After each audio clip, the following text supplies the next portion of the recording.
예, 제 소속 배경은 보수적입니다.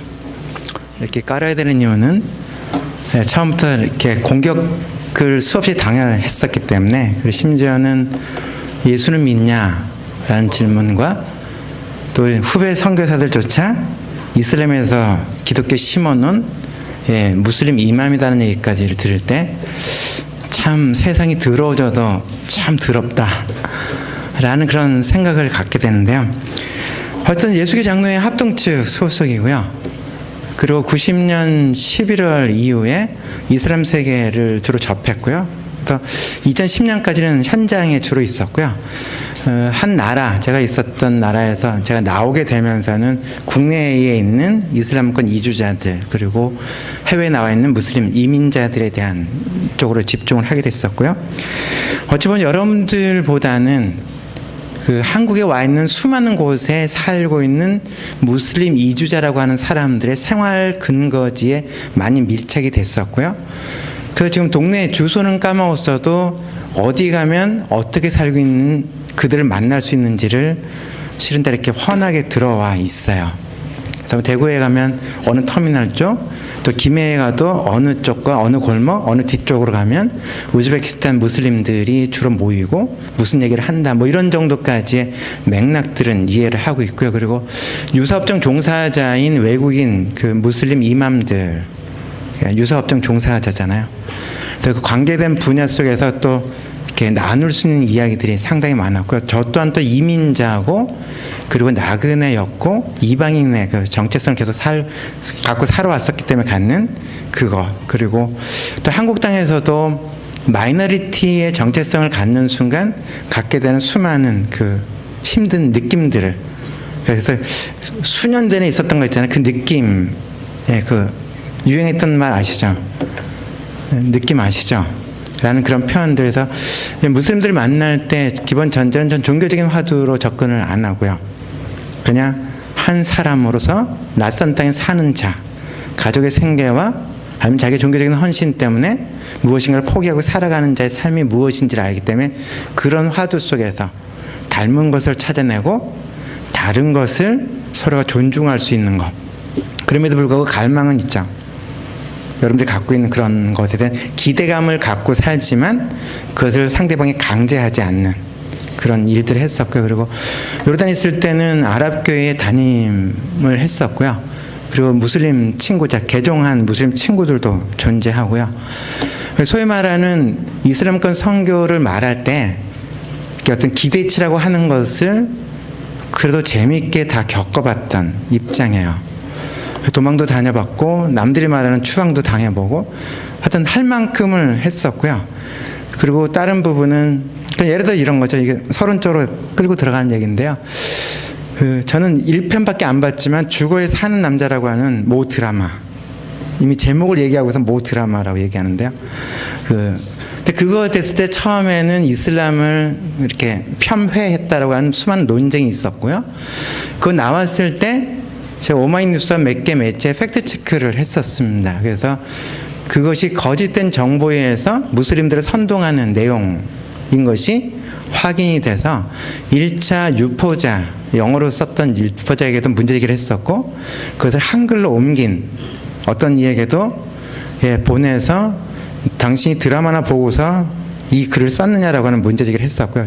또 심지어는 한국에 있는 무슬림들이 그 방송국의 이의 제기를 위해서 서명운동을 하고 있었거든요. 그래서 그 관계자들에게도 드라마 내용을 실제 봤냐고 이제 문제제기를 해서 비판을 해야 될 부분이 있더라도 팩트가 아닌 것에 의한 논쟁 자체는 이건 건강한 것이 아니다라고 하는 얘기를 했었고요. 실상은 바깥으로는 기독교 공동체 내에서 기독교 공동체의 거친 반응, 이슬람 세계를 향한 거친 반응하고 주로 싸우지만 기독교 공간 바깥에서는 또 무슬림들과는 또 무슬림들의 이슈를 갖고도 실은 논쟁을 하고 또 싸우고 있는 것도 사실이고요. 그래서 제 주변에 선후배 이슬람 학자들도 있고요. 그리고 이슬람 종교인들도 존재해요. 그럼에도 불구하고 어떤 그 넓은 의미 속에서 펠로우십이 끊어지지 않는 것은 제가 막무가내로 비판하지 않는다는 거, 심지어는 국내에 들어와 있는 한국어를 잘하는 무슬림 유학생들도 검색하면 제가 누군지 알거든요.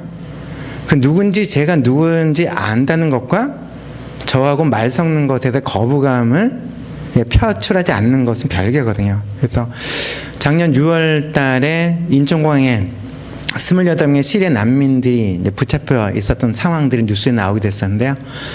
그때도 그곳에 있는 이들을 5번 이상 만나고 얘기했을 때도 제가 누군지는 알거든요.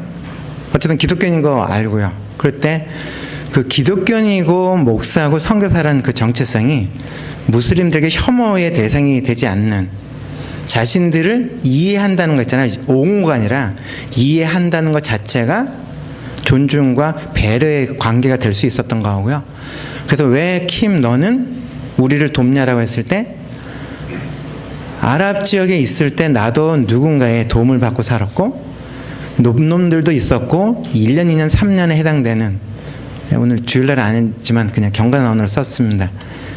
여러분들이 평소에 쓰는 연놈이라고 표현하는 그 수많은 희한한 괴물들도 존재했지만 다수의 선한 이웃들 때문에 내가 그곳에서 살 수 있었고 가족들이 그래도 행복한 추억을 기억할 수 있게 됐다. 그런 부분 속에서 이 땅에 와서 이렇게 서러움과 어려움을 겪는 당신들을 보면서 빚을 갚아야 된다는 그 부담감과 그 다음에 한국인으로서 미안함을 어떻게든 표현하고 싶어서 그랬다.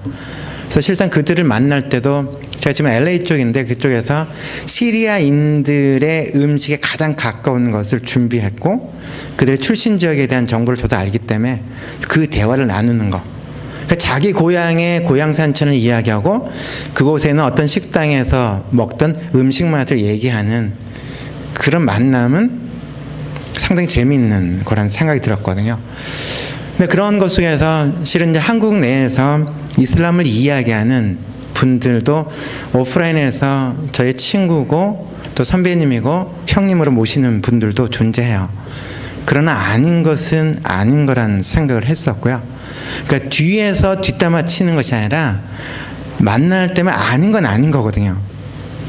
그래서 그것 때문에 욕도 먹지만 또 실은 2년 전에는 심하게 고민했었습니다. 그건 다수의 목소리에 편승하면 마음고생 덜 할 텐데, 그리고 교회 가서 당신 예수 믿느냐라는 이런 질문 안 받아도 되는데라고 하는 그 생각들이 있었는데요. 그럼에도 불구하고 아닌 것은 아니다는 생각이 듭니다. 하여튼 큰 부분은 그 무슬림들, 아까 말씀드린 무슬림들 만났을 때도 말 같지 않은 말을 할 때는 근거를 갖고서 논쟁을 해왔습니다. 근데 어쨌든 여기 계신 분들의 다수는 기독교인으로서 이 이슈를 어떻게 볼 것인가에 대한 것이기 때문에 그쪽에 지금 집중하려고 하고요. 그리고 다른 거는 이슬람이란 종교 자체를 분석하고 해석할 수 있는 시간은 이 자리는 아닌 것 같고요. 단지 이슬람을 바라보는 기독교인들의 태도, 그 다음에 그것이 담고 있는 컨텐츠에 대한 공정성들, 그 부분은 지적을 해야 될 부분이라는 생각이 듭니다. 그 속에서 어떤 식으로 구성할지 일단 그 복면 그 관객들 아니면 복면 청중 앞에서 무엇인가 하는 게 여전히 낯설거든요. 여러분들은 저를 분석하고 있겠지만 저는 여러분들 보이지 않는다는 그런 거고요. 근데 큰 거는 이렇게 몇 가지 이슈를 그냥 던져보도록 하고요. 다른 거는 출발점은 좀 과격하게 시작해 보려고 합니다. 2007년부터 2009년 사이에 한국에서는 국정원 댓글 외곽팀이라는 이슈가 있었습니다. 그때 등장했던 주요 인물들이 다수가 기독교계 인사라는 겁니다. 여러분들 나눠드린 것 순서대로 않을 거면 참고를 하시고요. 그리고 나서 2009년에 그 국정원 댓글 외곽팀장과 등등에 참여했던 분들의 적지 않은 분들이 포함되는 단체가 2009년에 만들어지기 시작합니다. 그리고 그 시점에 한 단체가 정체성을 두드러지게 드러내면서 세 가지 형태의 포비아를 주요한 기도 제목으로 삼으면서 운동을 시작했습니다. 에스라, 니에미야 운동이었습니다. 실명을 얘기 안 해도 되는 거죠. 기도운동 본부 되고요. 그래서 그런 거 하면서 그 안에서 인터넷 선교사를 동원하기 시작했습니다. 인터넷 선교사의 주요한 역할들은 여러분들 온라인에서 보게 되는 것과 너무 똑같은 것입니다. 온라인이 또 문화가 사단에게 잠식되고 있는데 그 공간 속에서, 사이버 공간 속에서 다시금 그들의 악한 괴계를 물리치고 사이버 공간을, 인터넷 공간을 하나님께 돌려드리는 치열한 싸움이 필요하다. 그래서 그것을 위해서 헌신된 사람들을 동원하고 결단한 사람들을 데리고서 선교학교를 진행을 합니다. 어떻게 댓글을 달 것이며 SNS 공간에서 하나님의 이름을 드높일 것인지, 그리고 붉은 사상에 물들어 있는 이들의 그 사상이 한국민들을 더 이상 현혹시키지 않도록 어떻게 방어할 것인지, 뭐 그런 디테일한 부분까지 들어가면서 운동들이 전개되기 시작했습니다. 그래서 시간이 한참 흐른 상태 속에서 보면 어느 시점에 카카오톡이 대중적인 지식 공급의 장이 됐었습니다. 그 이전까지는 다음에 아고라라는 공간에 링크를 걸어놓으면 그걸 또 퍼나르는 것이었지만, 이제는 링크 걸지 않고도 그냥 손가락 하나 움직이면 삽시간에 퍼뜨려지는 카카오톡이라고 하는 좋은 매개가 형성됐었고요. 그래서 그 카카오톡 속에서는 실시간으로 수많은 정보가 공급됐었습니다.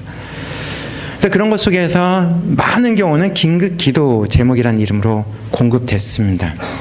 그 내용에는 동성애 관련된 것도 있었고 수많은 것이 있었지만, 저희 관심사는 이슬람에 관련된 기도의 공정성에 대한 것이 관심이었습니다.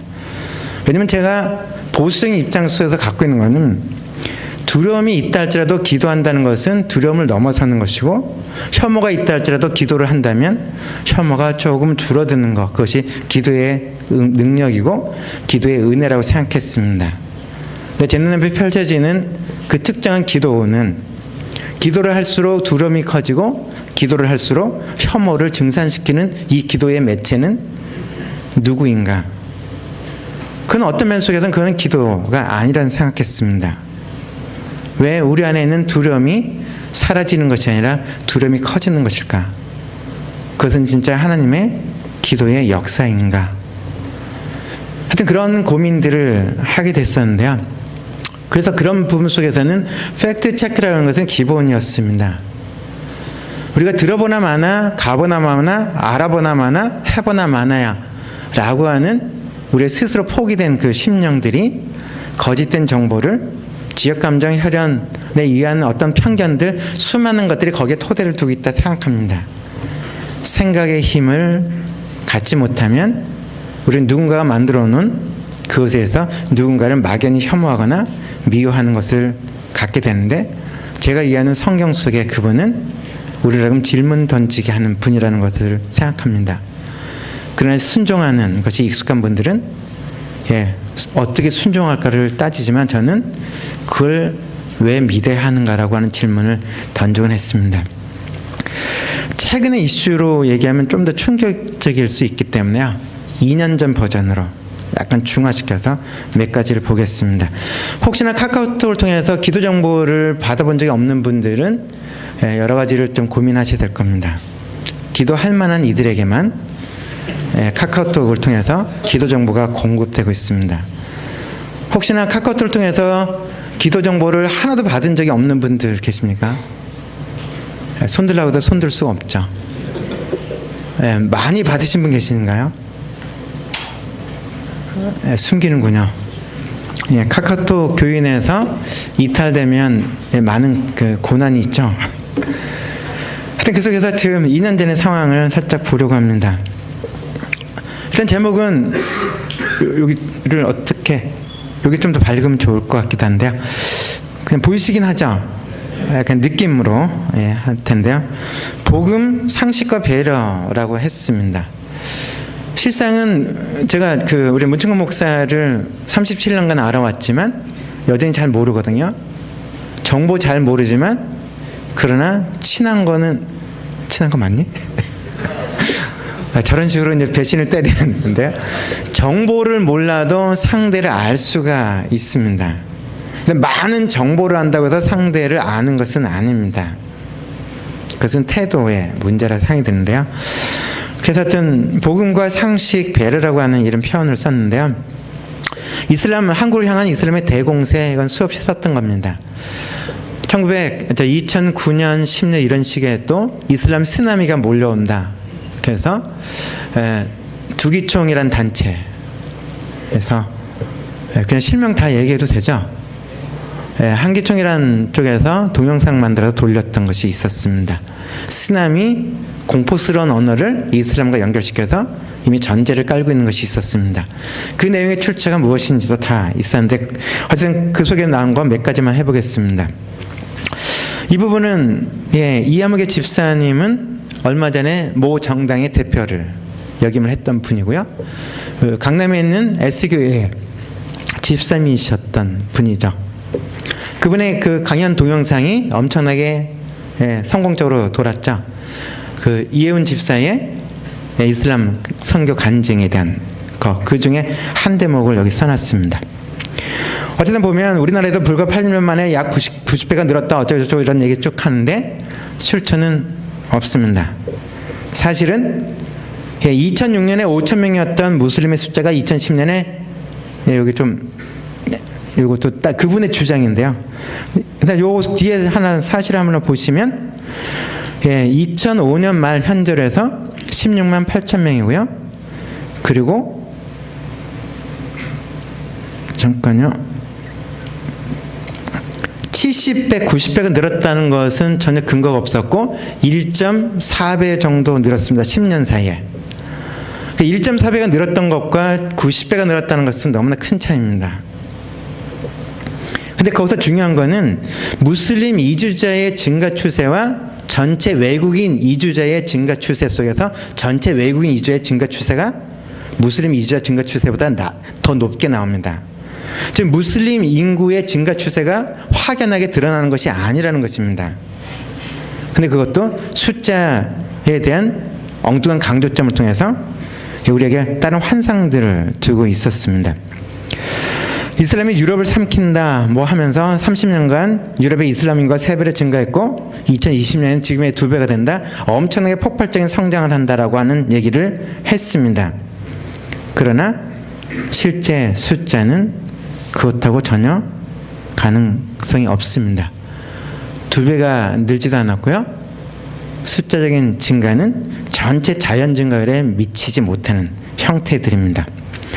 그리고 2050년이 된다고 해도 지금 인구보다 조금 느는, 여기 지금 그 퓨 리서치 센터에서 만들었을 때 2050년에 유럽의 무슬림 인구가 7,100만 정도 된다고 얘기하는데 그것을 몇 배씩 는다라고 얘기하면 또 다른 왜곡이 됩니다. 그래서 구체적인 데이터들을 존재합니다. 서울대에서 강의실에서 무슬림 유학생이 난리를 부렸다라고 하는 이것도 간증 동영상에 나오는 내용입니다. 그 나중에 이 앞부분들은 필요하신 분들에게는 공유를 하겠습니다. 그래서 뭐 어떤 그 수업 시간에, 그리고 요거는 최근에 또 떴습니다. 그래서 내일 오후에 22명의 아프간에서 선교사들이 처형당할 위기니까 기도를 부탁한다고 했습니다. 거기 보시면 로마의 안효선 목사님의 급한 기도 전문입니다 해서 출처까지 밝혔습니다. 그러나 안효선 목사님은 피해자일 뿐입니다. 누군가가 그분의 이름을 앞세워서 그분도 당한 거짓 정보를 유포를 했었습니다. 그래서 여기에 지금 또 미국 버전으로 해서는 영어와 한글판까지 공급하는 교포를 배려하는 아주 섬세한 것이 있었습니다. 여러분들은 한글판만 받았을 것 같습니다. 또 최근에 또 돌았습니다. 그러니까 이미 거짓인데 가짜뉴스는 좀비처럼 재활용 빈도수가 상당히 높은 경제적인 겁니다. 핵심은 그것입니다. 아프간에서 22명의 선교사가 처형의 위기에 처했던 적은 없었습니다. 굳이 애써서 찾아보니까 2007년 7월 19일 날 한국인 인질들이 잡혔던 것이 처음이고 마지막의 사건입니다. 2016년에 어떤 일도 일어난 적이 없습니다. 그 다음에 이 부분도 많이 돌았던 거고요. 어떤 무슬림 성직자가 사람을, 어린아이를 저렇게 죽인다라고 하는 것을 2015년에 많이 돌렸습니다. 그런데 저 사진은 2010년 봄에 방글라데시에서 있었던 것이고요. 어떻게 보면 무슬림 무당이 어린애한테 그 악기 쫓아낸다라고 하는 그 주술적인 행위를 하는 장면을 뜬금없이 IS하고 연결시키고 2015년에 부활시켰던 사건입니다. 사우디아라비아에서 예수님을 믿는다는 것 때문에 저렇게 고통당했다는 사진도 돌았습니다. 그러나 사실은 2008년에 일본의 쭈지카라고 하는 일본 사진기자가 그 당시 유행했던 거 있죠. 얼굴 형태 변형시키기라고 하는 그런 유행되어진 것을 사진 찍어놨던 것입니다. 사우디아라비아와 무관하고 무슬림에 의한 어떤 그런 테러적 행위하고 아무 관계가 없는 것이 그렇게 활용이 되었습니다. 이건 재작년에 많이 돌았던 거죠. 김해에서 무슬림들이 십자가 떼어나오고서 난리를 폈다라고 하는 것이 있었고요. 심지어 김해에 있는 기독교인들도 저 사실을 믿었습니다. 그러나 진실은 전혀 다른 것이었습니다. 여기 나온 대로 라마단 직후인 2015년 7월 17일 날 경남 김해시에서 인도네시아 무슬림들이 명절 예배 드리는 장소가 없어서 외사과와 이 협조를 받아서 공사 현장 빈자리에서 예배 한 번 드렸을 뿐입니다. 사원이 그 이슬람 사원을 짓겠다는 것도 아니고 교회를 점령하려고 하는 어떤 시도와 전혀 무관한 한 이벤트를 무슬림이 난리를 편다라고 하는 장면으로 왜곡을 했습니다. 코란에서 가르치는 이슬람의 13교리에서 쭉 나오는 것이 있습니다. 코란에 이런 내용 다 나온다 얘기를 합니다. 친절하게 이런 이미지까지 활용을 합니다. 그래서 이슬람이 들어오면, 이슬람의 가르침이 들어오면 이러이러한 것들이 생긴다라고 강조를 합니다. 그런데 좀 이상하게 표현한다면 마태복음 29장 27절에 따르면 부산 지역은 2017년 12월에 큰 재앙을 겪는다고 나와 있습니다. 무슨 얘기인지 이해되는 분 한두 분 계시네요.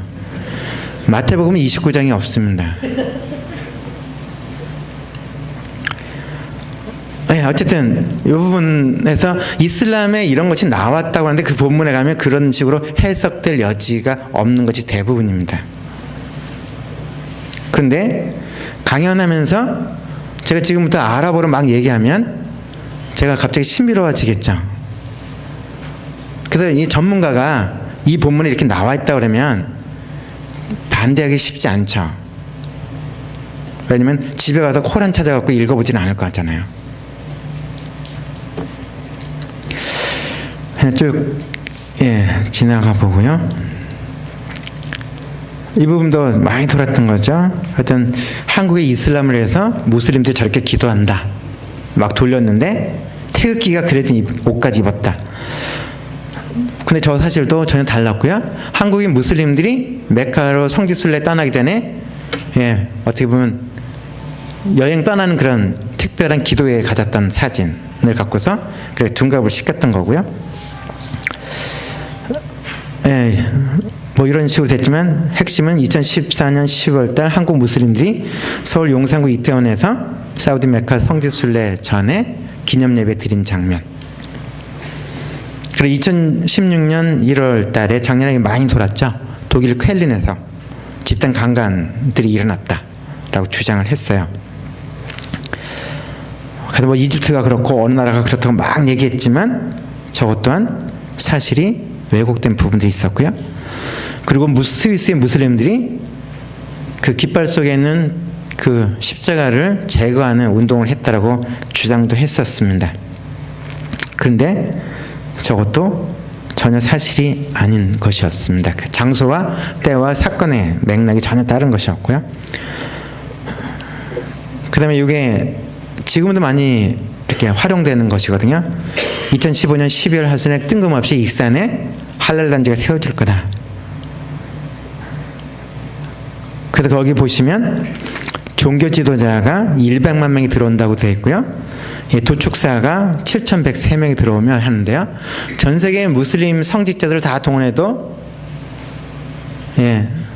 저 숫자가 아니라 10수만 명 정도밖에 되지 않습니다. 근데 또 하나는 할랄 단지는 프로젝트가 아니고 최순실 프로젝트였습니다. 이가 생략하겠습니다. 이런 식으로 특집도 실렸어요. 그리고 곳곳에서 항의 집회도 진행됐었고요. 근데 출발점 자체가 근거가 없거나 왜곡된 것이었습니다. 대통령이 뜬금없이 어떤 분의 조언을 받으셔서 젊은이들아 중동으로 가라. 혹시 거기에 도전받으신 분 계신가요? 그러면서 할랄 산업은 17억의 시장을 여는 것이라고 하셨습니다. 그분의 말씀을 공무원들은 열심히 따르려고 했습니다. 대통령의 관심 사업인데 열심히 했는데도 익산에 있는 원래 식품 대단지에 할랄과 관계된 회사들이 들어오는 회사가 없었고요. 열심히 수고했지만 3개 업체 정도가 사무실 정도 들어올까 말까 하는 것이었습니다. 그러다가 요새 지금 제가 동네 이름을 까먹었는데요. 할랄 도축장이 어느 지역에 또 세워진다라고는 주장을 했는데요. 그거는 이미 무효화된 사건입니다. 지원자가 없었고 예산은 수십억이 잡혀 있는데 해당 업체가 없었습니다. 근데 지금도 세워질 거라 얘기를 합니다.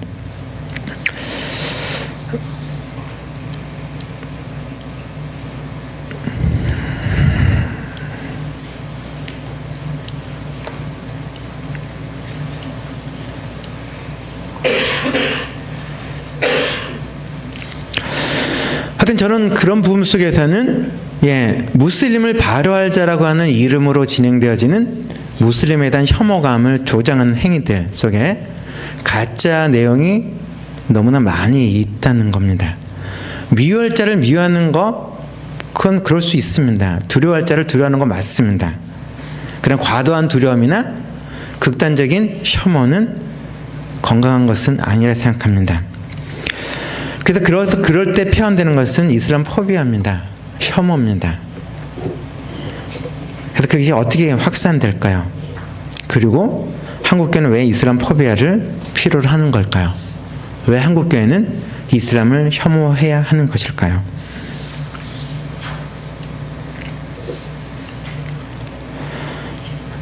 이 장면 우리가 많이 아는 부분입니다. 하나님이 우리에게 주신 것은 두려워하는 마음이 아니요 오직 능력과 사랑과 근신하는 마음이다 라고 얘기합니다. 그냥 짧게 다뤘던 이 부분 속에서 제기하고 싶었던 것은 우리가 누군가를 두려워하는 그 내용의 너무나 많은 부분이 근거 없음 또는 근거 조작이라는 것입니다. 2017년, 16년 이후에 수많은 사건이 있었습니다. 터키를 통해서 IS로 간 K군 사건. 뭐 들어보셨죠? 그리고 인천공항에서 화장실에서, 그것도 남자 화장실에서 발견됐던 가짜 폭발물 사건. 그리고 서울의 남부터미널 쪽에서 폭발물을 갖고 가는 것으로 추정되어지는 백팩을 맨 아랍인 등장 사건. 그리고 한국의 대구에 있는 공단에 있었다가 IS에 참전했다가 죽은 사람의 유품에서 발견됐다는 한국에서의 명함 사건. 그리고 한국에 있는 모 산에 올라가서 IS 지지깃발을 나부꼈다는 어떤 이야기. 그리고 한국에 들어와 있는 노동자가 IS 쪽에 테러 자금을 지원했다라고 하는 이야기.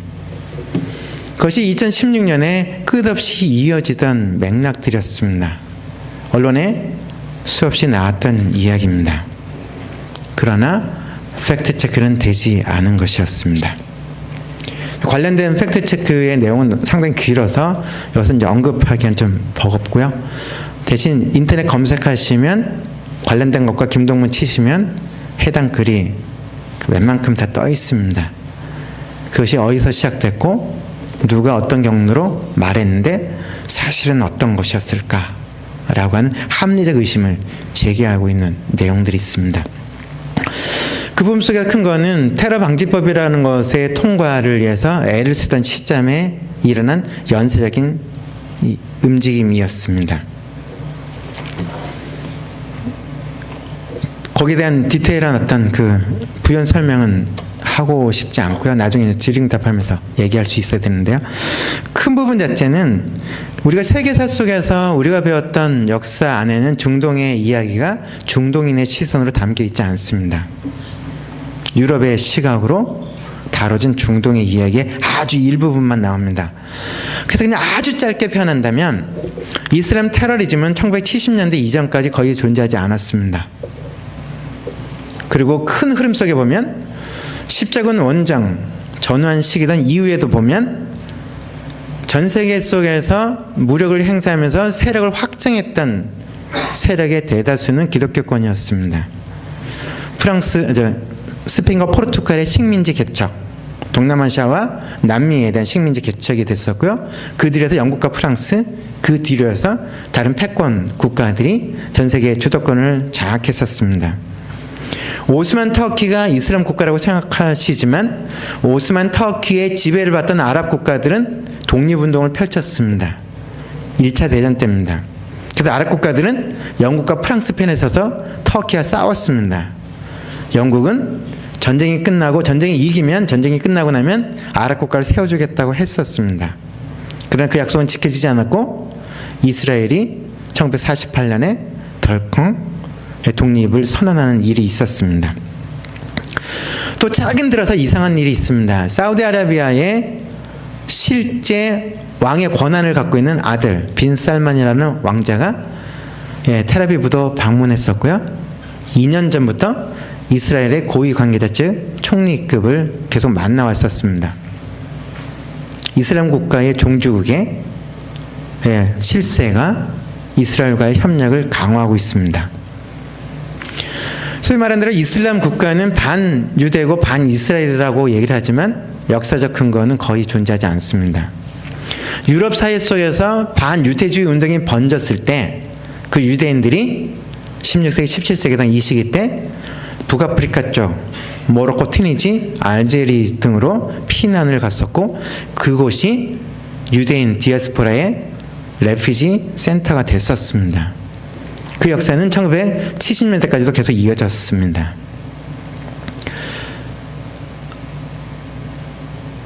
어찌 보면 역사 속에서 이슬람 세력이 이슬람 종교 확장을 위해서 전 세계를 어떤 테러와 어떤 그런 것에 위협에 빠뜨렸던 순간들이 크게 두드러지지 않았던 것이고 그 당시에는 유럽 국가들도 같은 기독교 국권이라고 해도 서로 간의 정치적인 이해관계에서 세력 확장 과정 속에서 서로가 전쟁을 하던 시기였습니다.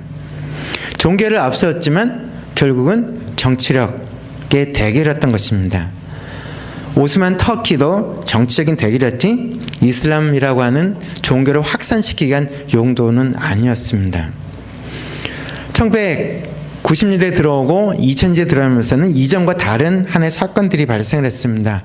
우리가 알고 있는 9.11 테러 사건입니다. 그 자체가 어떻게 보면 이슬람 테러리즘이 극단적으로 부각되어지는 하나의 시점이 됐었습니다.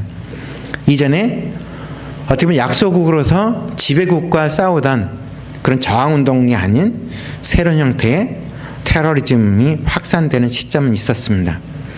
그리고 알카에다보다 더 폭력적인 집단인 IS가 등장했습니다. 괴물 집단의 탄생이었습니다. 근데 그 속에서 중요하게 봐야 될 것은 IS와 알카에다와 싸우는 이들의 절대 다수도 무슬림들입니다. 그들에 의해서 희생자가 되는 최대의 피해자들도 무슬림들이라는 사실입니다. 그들과 싸우는 나라들도 이슬람 국가입니다. 여기에 하나의 힌트가 있는 것입니다. 테러리즘은 막아야 되는 것이고 싸워야 될 대상입니다. 그러나 그것이 종교전쟁은 아니라는 것입니다. 그들이 종교를 어떻게 내세우는 관계없이 무슬림들도 테러와의 전쟁을 펼치고 있습니다. 6년 전 아랍의 봄이라는 것이 아랍 속에 번져갔습니다. 그 아랍인들이 요구했던 것도 인권과 복지와 분배와 여성 이런 사회적 이슈를 다 내세웠습니다. 그들의 목소리 안에는 이슬람 깃발이 나부긴 적이 없었습니다. 무슬림들 안에서도 우리가 다르지 않은 사회적 변화와 인권을 갈망하고 있다는 사실들이었습니다. 어찌 보면 우리 머릿속에는 무슬림은 막무가내로 생각도 없이 사는 사람처럼 우리 인식이 되고 있는지 모릅니다. 그러나 그들 세계에도 이성도 있고 우리와 다르지 않은 그 마음에 수많은 고민도 안고 살아갑니다. 이슬람이란 종교와 무슬림 속에서 우리와 다른 것, 아주 극단적으로 다른 것이 세 가지 정도가 있습니다. 다수의 이슬람 국가에서는 종교는 주어집니다. 선택이 아닙니다. 집안의 내력입니다. 한번 집안의 가부장이죠. 기독교인이 되면 만약에 대를 이어서 기독교인을 취급한다면 한국의 기독교인은 몇 명이나 될까요? 주일학교, 성경학교 때 가서 한번 성경학교 신청서 쓴 사람을 다 기독교인이고 낙장 불입이라고 얘기하면 그 후손들은 다 기독교인이라고 하면 한국 기독교는 얼마나 될까요? 이슬람 세계에서 무슬림 인구는 그렇게 정해집니다. 부모가 무슬림이면 종교적인 고백과 실천 관계없이 무슬림입니다. 그 무슬림은 물을 수가 없습니다. 물론 법적 싸움을 통해서 변경이 될 수 있지만, 우리도 호적 기재사항 변경할 수 있지만 절차가 까다로운 것처럼 거기서 말한 종교는 우리가 말한 종교가 아니라 호적 기재사항입니다. 그러다 보면 법적 무슬림들입니다. 전혀 신앙적 결단 없고요. 그냥 지내도 그냥 무슬림이고 그들의 자손도 무슬림이 됩니다. 이 무슬림 인구는 줄어들까요? 늘어날 수밖에 없을까요? 그냥 늘 수밖에 없는 것입니다. 왜냐하면 뺄셈이 아닙니다. 다 덧셈입니다. 어찌 보면 이게 과학적인 자료는 아니고요. 제가 이제 그 현지인을 만나기 위해서 사원도 많이 방문했었는데요. 저보다 사원을 안 가는 너무 많은 사람들 때문에 제가 본의 아니게 이상한 말을 한 적도 있었습니다. 넌 무슬림인데 너는 왜 기도도 안 하냐? 야, 너는 코란도 안 읽냐? 나도 읽는데.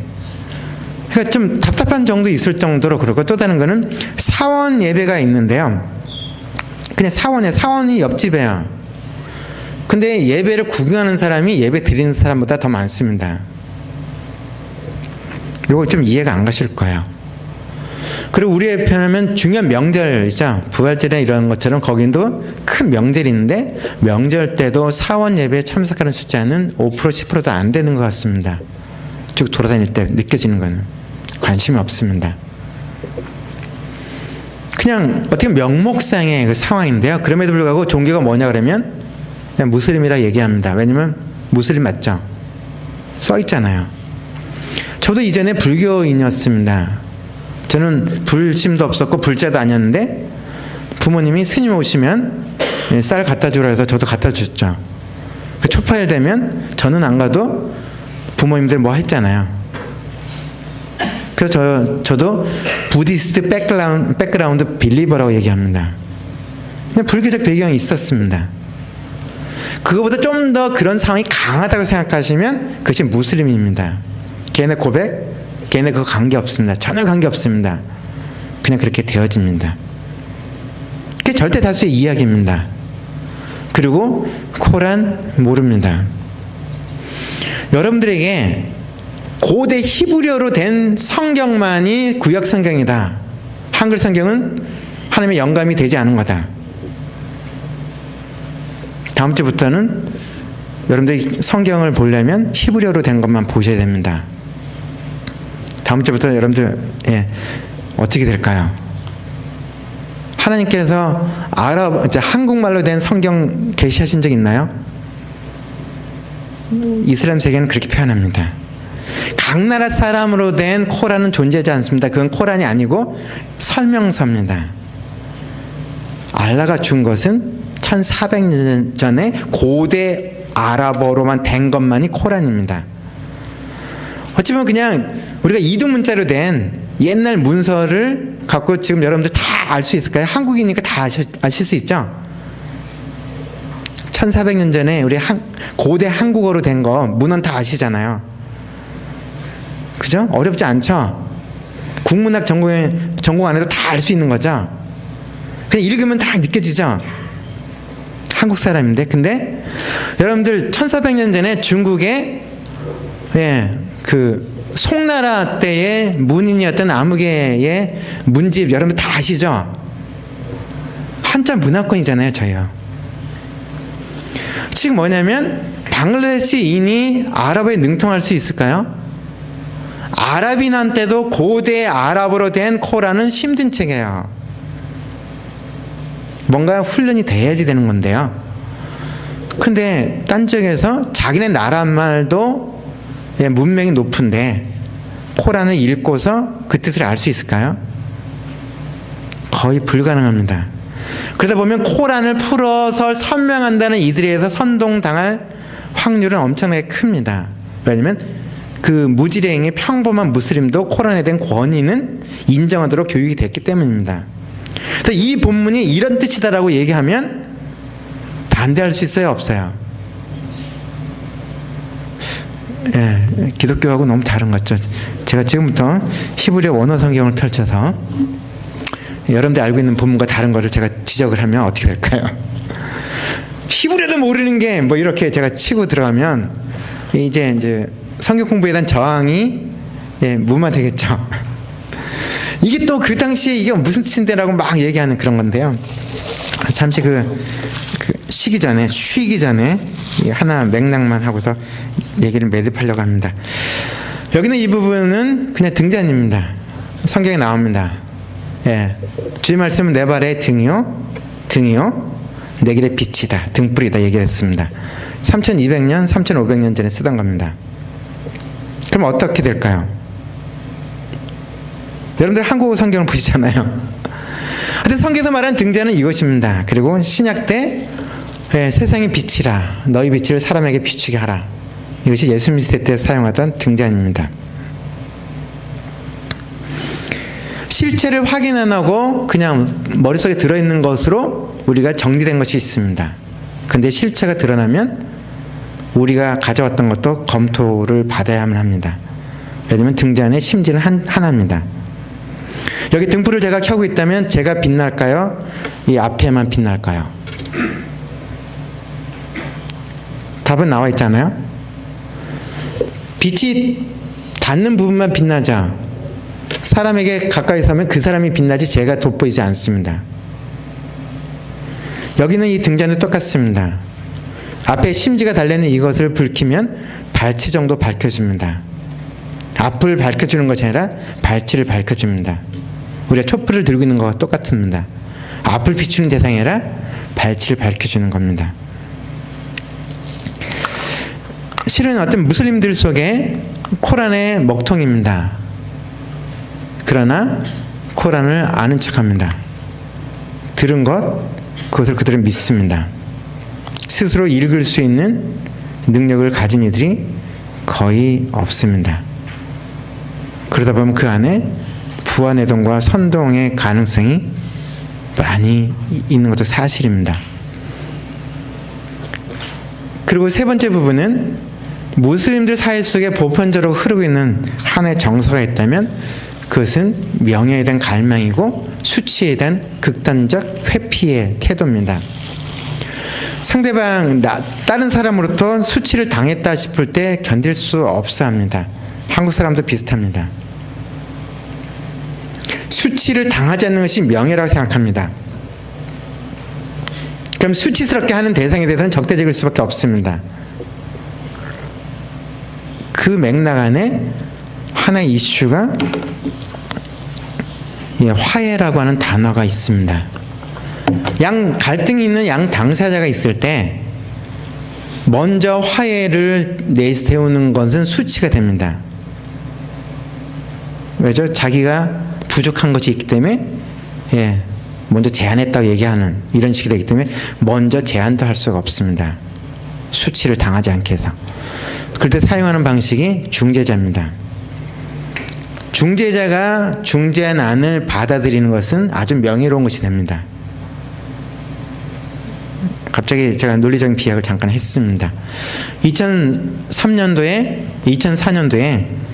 이라크에서의 한 사건, 그리고 2007년도 아프가니스탄에서의 한국인 인질과 관계된 사건 속에 섞여 있는 하나의 중요한 포인트이기도 했습니다. 상대의 자존심을 건드려서 수치감을 안겨주면 화해는 불가능합니다. 공개적으로 뭉개지면 견딜 수 없어 합니다.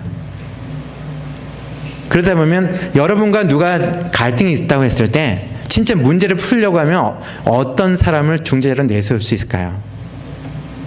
상대가 인정할 만한 사람을 내세워야 되죠. 그죠? 근데 그러면서도 합리적인 사람을 중재자로 내세우게 되면 어떻게 되죠? 그 중재안을 갖고서 상호 뭔가 문제 해결의 길이 될 수 있는데요. 상대가 싫어하는 쪽의 사람을 이쪽에서 중재자로 내세워서 협상을 들어가면 그 협상은 성공할 수가 없습니다. 본의 아니게 저는 개인적으로는 아프가니스탄에서의 인질 협상 과정이나 김선일 붙잡혔던 곳 속에서의 그 협상 과정 속에서 갖는 글로 쓸 수 없는 고통스러운 상황들도 있었습니다. 상대의 자존심을 세워주면서도 문제를 해결할 수 있는 그것이 중동 사회가 가져왔던, 이슬람 사회가 가져왔던 큰 메커니즘인 거죠. 화해의 길, 그건 중재자, 신뢰할 수 있는 사람을 통한 해결의 길들을 추구하는 것인데요. 실은 그 당시에 한국 정부에서 공개적으로 김선일 납치 조직으로 알려진 조직을 묵사발을 매겼던 일이 있었습니다. 공개적으로 뭉개졌었습니다. 완전히 바보 됐을 때 그들에게는 선택지가 별로 없었던 것도 있었습니다. 근데 그런 그 앞뒤 맥락 관계없이 어떤 행동한 것에 대해서 이렇게 거칠게 비판하게 됐을 때 우리가 어떤 무슬림들, 이슬람 사회를 오해할, 경험적인 오해를 할 여지를 안게 되는 것들이 있었습니다. 실상은 서두에서 그 말씀드렸던 것을 좀 정리하면요, 우리들이 가져왔고 알아왔던 많은 것 속에서, 또 여러분들이 들어왔던 많은 것 속에서 과연 어떤 것이 사실일까 걱정하고 근심하면서 한 번이라도 직접 짚어봤던 내용들이 어떤 것이 있을까요? 우리가 확신하는 것들은 어떤 근거에서 검증된 것일까요? 그 속에서의 작은 의심은 필요한 것 같습니다. 세계사를 우리는 서양사로 배웠습니다. 동양사가 존재했습니다. 그리고 동양사의 핵심 속에는 예루살렘 교회와 안디옥 교회와 그리고 소아시아 교회가 존재했었습니다. 또 다른 게 예루살렘 교회 다 있었죠. 그 교회의 역사가 중동의 역사였습니다. 그곳에 있었던 교회들은 지금도 존재합니다.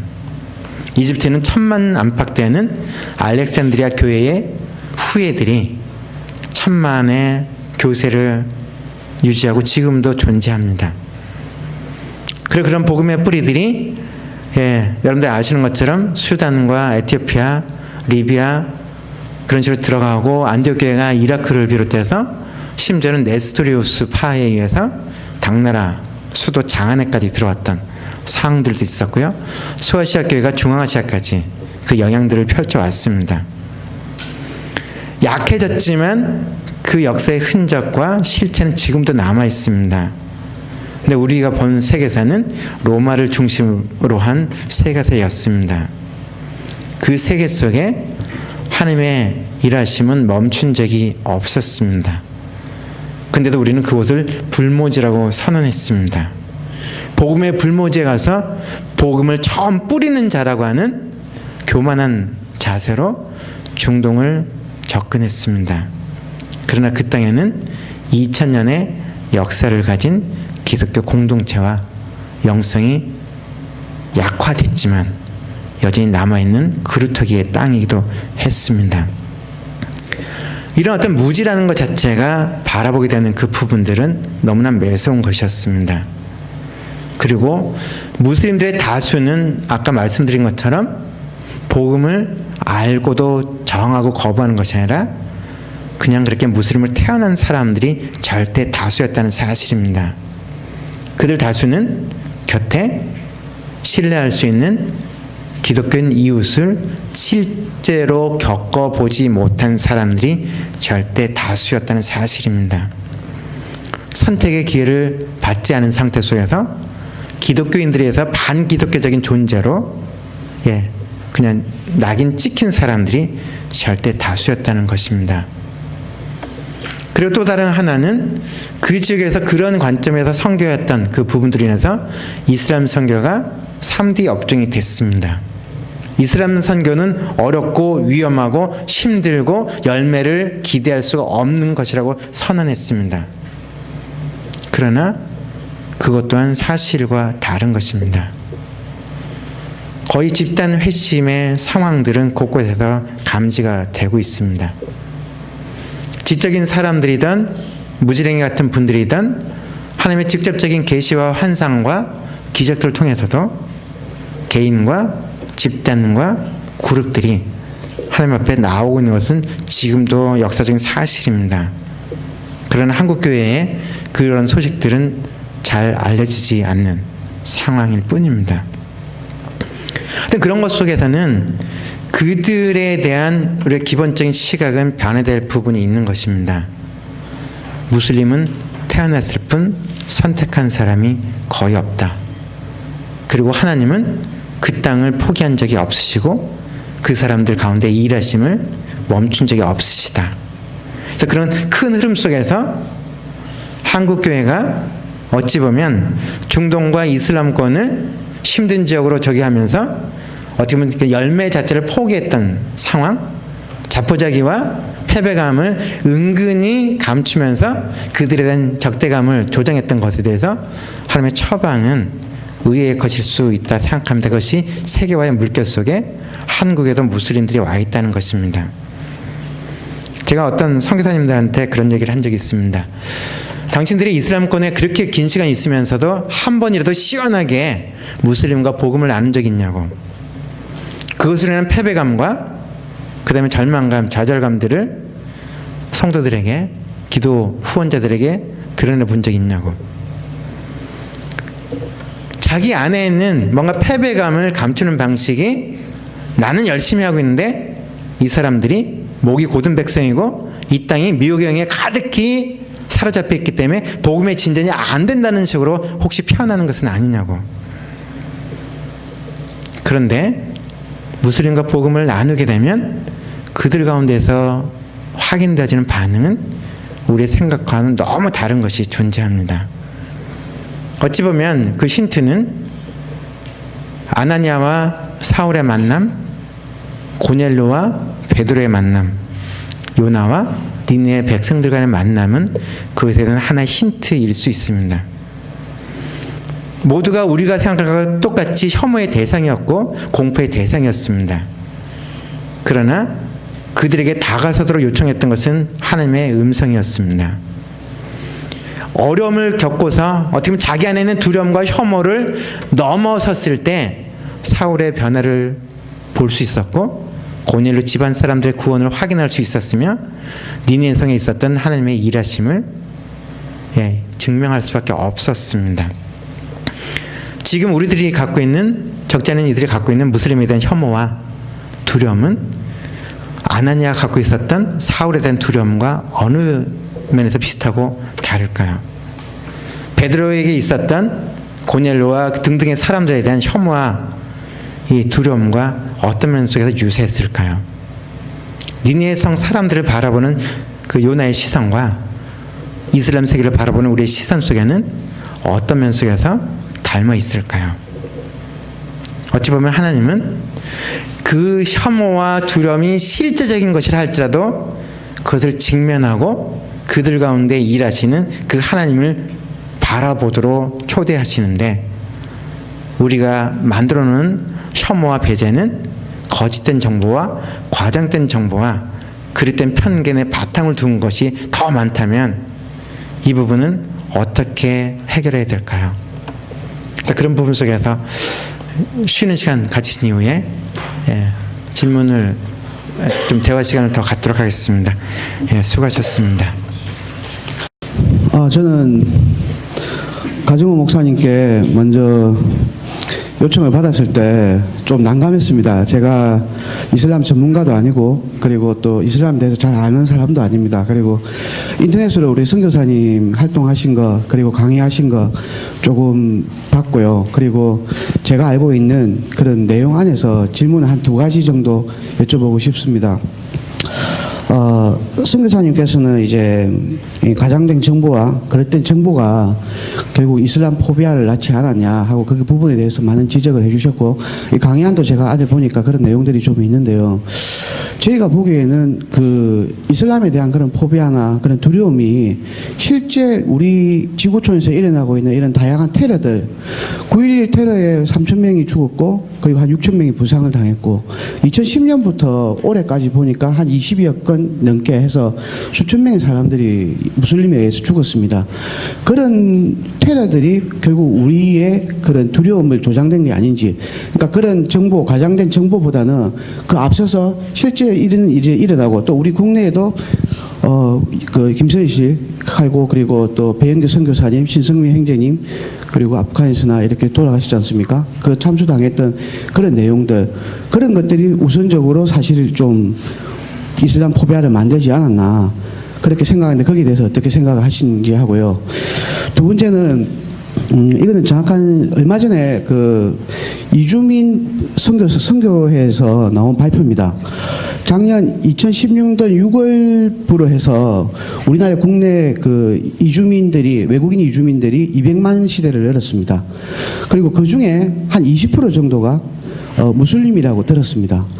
그러면 2025년도 되면 400만 정도가 되고, 그 중에 한 20%가 무슬림이라고 들었습니다. 우리 인구의 7.9%가 외국인 이주민들로 이렇게 채워진다고 들었습니다.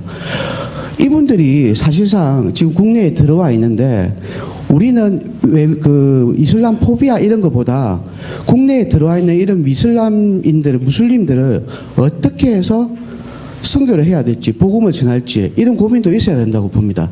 여기에 대해서 선교사님의 생각을 좀 전해주시면 감사하겠습니다.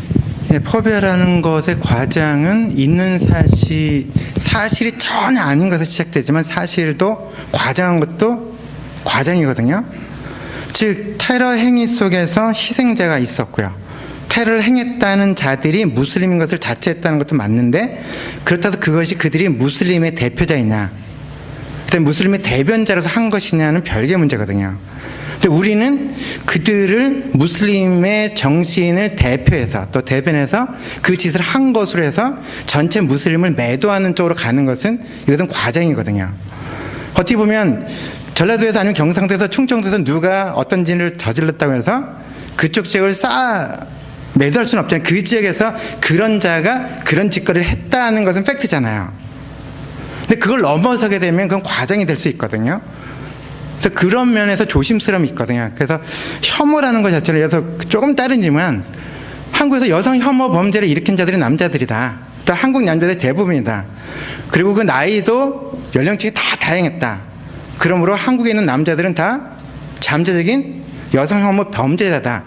그래서 남자들로부터 여자를 지켜야 된다는 이런 식으로까지 나오게 되면 이거는 이상한 거잖아요. 마치 그런 부분이거든요. 그러니까 전 세계 17억 속에서 아까 괴물 집단들에 의해서 일이 일어나는 것도 사실이에요. 근데 그들로 인해서 피해를 받는 사람들의 절대 다수도 무슬림인데, 왜 피해자인 무슬림들까지도 잠재적인 가해자, 잠재적인 테러리스트로 규정해야 하는가? 이거는 과장인 것은 맞죠. 그래서 그런 면에서 조심스러운 것이 있거든요. 그래서 팩트를 지적할 필요는 있다는 거죠. 그들이 저질렀고 그들이 행한 것은 맞다. 그냥 그걸 넘어서서 일반화의 오류로 가는 것은, 이거는 혐오가 된다는 생각이 들고요. 또 다른 건 아까 말씀드린 그 자료 자체는 정확한 데이터 아니고요. 그래서 외무부나 그 각 지방자치단체 속에서 해마다 이주자들의 그 현황들이 나와요. 그러니까 출신 국가별로 이렇게 나오는데, 지금 40만이 된다, 이렇게 얼마 된다는 것은 아까 제가 숫자를 얘기했던 과장된 잘못된 데이터, 근거 없는 데이터에 의한 추론들이에요. 첫 번째 그런 부분이 하나 있고, 두 번째는 그 국내에 들어와 있는 이주자 사역 단체나 교회나 이슬람권 선교한다는 분들이 국내에 있는 무슬림들에 대한 현황에 거의 까막눈이에요. 절대 다수는 관심이 없거든요. 어디서 어떤 모양으로 어떻게 살고 있는지 자체에 대해서 데이터가 거의 존재하지 않아요. 그러니까 상대를 알지도 못하고 상대의 이웃도 되지 않는데 복음을 나누는 접점이 생긴다는 것은 거의 불가능하거든요. 그럴 때 일단은 이해가 필요한 거라 생각이 들어요. 이해하기 위해서는 다가서야 되는 거죠. 그래서 그들을 분석의 대상으로 삼는 것이 아니라 이미 이웃이잖아요. 나쁜 이웃이든 좋은 이웃이든 이웃일 때 이웃으로 인정하고 이웃을 이해하는 과정들, 그리고 우리가 복음을 알고 있고 상대를 알게 된다면 그래서 접점이 될 만한 것들은 상당히 넓은데 거기는 진짜 없다. 조금 다른 얘기를 치면은 중앙아시아 선교사가 한국을 방문해서 자기가 방문하는 교회 주변에 중앙아시아 사람들이 있는 것에 대해서 진짜 관심을 갖고 자기가 방문하는 교회의 구성원들과 더불어서 그 교회 주변의 중앙아시아 사람들을 어떻게 품을 수 있는지를 가르쳐 준다면 너무 좋을 수 있거든요. 근데 그런 접점도 없어요. 그러니까 뭐 대구든 뭐든 여기 곳곳에서 그 특정 지역, 특정 인종들의 무슬림들이 모여 살거나 뭔가 공동체를 형성하고 있지만 그 부분들과의 넓던 좁든 간에 선교적인 접촉이나 선교적인 이 접점들은 거의 갖고 있지 않다. 단지 숫자가 늘어난다는 것만 막 얘기하지만 실상은 뿌연 거거든요. 없다 싶어요. 그래서 그런 것 속에서는 발상의 전환이 필요하고, 소위 말하는 타문화권 선교사라고 얘기했을 때 그 땅을 대상으로 하는 거냐, 그 민족을 대상으로 하는 거냐, 그 민족이 그 안에 있던, 그 나라 바깥에 있던 그 선교사의 품은 대상이어야 된다 생각하거든요. 그럼 그렇게 되면, 그런 발상의 전환이 되면 지금 한국에 들어왔는 이들, 그쪽 특정 지역 사람들을 가장 잘 이해할 수 있는 사람들은 좁은 힘 속에서 그 현장 선교사들이잖아요. 현장 선교사들의 노하우가 여기에 거의 적용이 안 되고 현장 선교사들은 국내 이주자들에 대해서 거의 관심이 없다. 그러니까 서로가 이상한 거죠. 그리고 자기도 현장에서도, 현지에서도 최근에 어떤 국민일보에 이제 그 신한무개 기자가 이제 기사를 썼을 때 현장에 있지만 현지인들을 안 만나는 선교사가 너무 많더라. 그 사실이거든요. 이슬람권에 있지만 무슬림들이 너무 많은데 무슬림 이웃과 이웃 삼으면서 살아가는 비율이 그렇게 높지 않다. 그런 면들이 좀 현실이라 싶어요. 결국은 사람에 대한 관심이 없기에 국내 이주자 선교에 대한 큰 전환점을 만들어내지 못한다 싶어요. 그래서 진짜 큰 부분, 어떤 발상의 전환은 크다. 그리고 사람에게 주목해라. 자기가 섬긴다는 민족에 대해서 주목하고, 어딜 가든 선교사라면 그 지역에 그쪽 나라 사람들이 어떻게 살고 있는지에 대해서 형편을 살펴주고, 그리고 한국 본토인과 그 이주자 사이에 다리가 되어주고, 그리고 그들의 무슬림의 신앙과 한국 교회, 한국 기독교의 신앙 사이에 다리가 되어주는 역할들을 해주면 참 재미난 일이 생길 거다 생각이 들어요. 그래서 지금 제가 동문서답한 것 같은 이 느낌이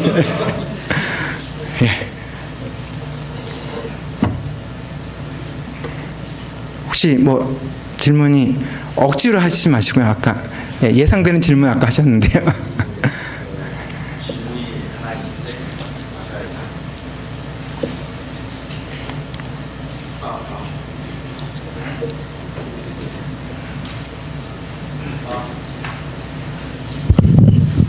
아까 그 이집트 얘기를 하셔서 관심이 좀 있는데, 이 아프리카 지역은 이슬람이 굉장히 많은 걸로 알고 있는데, 거기에 그 옛날에 그 갔던 그 기독교 선교사들이 계속 이 교회들이, 공동체들이 남았다고 얘기하시는데, 그 아프리카 지역의 그 뭐 아니면 북아프리카 지역의 어떤 기독교 공동체 같은 이야기를 좀 더 상세하게 듣고 싶은데요. 상세한 이야기는 별도의 책들이 좀 남아있다 싶어요. 한국에 그러니까 공일주 박사나 몇 분들이 쓴 중동의 기독교에 대한 책들은 단행본들로 여러 개 있거든요. 그래서 그거를 좀 전문가들의 그 의견을 좀 참고하시는 게 좀 낫지 않는가 싶어요. 그래서 그걸 짧은 시간에 그 상세하게 얘기할 수 있는 것 같지는 않고요. 그냥 그렇게까지 상세한 건 아니고요. 제가 말한 거는 이런 상상을 하는데, 그러면 아직도 옛날에 뭐 십자군 전쟁이나 아니면 그 이전에 어떤 루트를 통해서 그 뭐 이런 기독교인들이 아직 남아 있다고 얘기를 하신 건가요? 그래서 아까 제가 천만이라는 것은 알렉산드리아 교회의 전통을 갖고 있는 이집트 기독교인들이거든요. 원주민들이죠. 본토인들이고, 그 시리아 안디옥 교회의 전통이 아까 다 말씀드렸던 거예요. 개략적인 거는요. 우리는 그것이 복음이 사라졌다 생각하지만 복음의 그루터기와 그 씨앗들은 그대로 남아 있거든요. 그러니까 2000년 역사예요. 그리고서 나중에 개신교가 들어간 거죠. 근데 그때는 동방교회, 넓은 의미 속에서는 동방교회 계통이잖아요. 시리아 정교회, 알렉산드리아 정교회. 그래서 알렉산드리아 정교회를 이집트 정교회 아니면 콥틱이라도 부르지만 그 역사의 뿌리는 면면이 그대로 남아 있어요. 그리고 세계 최초의 수돈 운동이 세인트 안토니우스인데요. 성 안토니 수돈인데 이집트에 있는 홍해변에 있는 그 수돈이고 지금도 그 긴 역사를 이어오고 있어요. 그러니까 수돈의 영성, 동방교회 영성 다 존재하고, 그리고 아다나시우스라고 표현하거나 오리겐이다 뭐 등등등 알렉산드리아 학파의 전통은 그대로 남아 있는데 어느 순간 서방 교회가 바뀌면서 그들을 이단화 시킨 거죠. 근데 묘한 거는 그냥 아다나시우스 전통을 지금도 갖고 있는 거예요. 계속 가져온 거. 그러니까 1600년 이상을 그렇게 살았고 2000년의 역사를 그대로 갖고 있다. 그래서 초대교회의 예배 전승과 예배 형태도 유지하고 있고 그들만의 리터러지도 그대로 다 존재하고, 그 언어가 2000년 전의 언어를 문서로 된 예배 기도 교리서에는 다 남아 있어요. 근데 한국 교회가 별 관심이 없을 뿐이죠. 그러니까 하여튼 초대교회 전승을 얘기하는데 우리 머릿속에는 그냥 어떻게 보면 로마화된 교회의 초대교회 전통만 얘기하지 그 동네에 초대교회 맞잖아요. 그 부분은 왜 좀 관심 없을까 이런 아쉬움이 있고요. 네. 그래서 질문 중에 하나가 그 부분인데, 이를테면 러시아에 그 동방 교회가 있고 그 네스토리우스라든지 그쪽 전통들이 있는데, 우리 이제 거기에다가 우리가 선교한다 이런 식으로 들어가게 되는데, 거기서 이제 하나 혼란스러운 게 오는데, 주는 한 분이신데 교회는 여러 개인 거예요.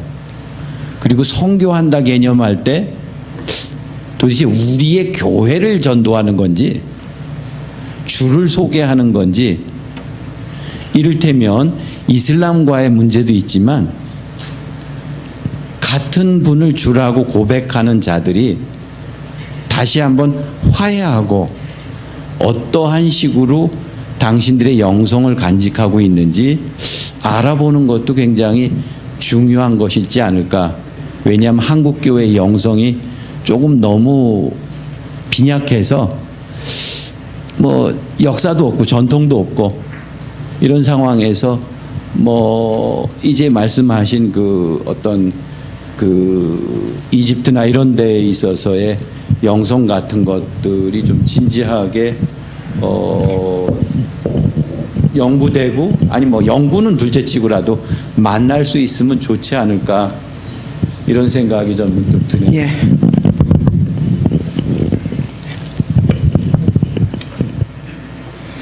뭐 영성만 부족한 건 아니고요. 예, 모세오경이 이집트에 관련됐다고 하는데 이집트 학에 대해서 거의 관심 없는 것도 아주 독특한 거잖아요.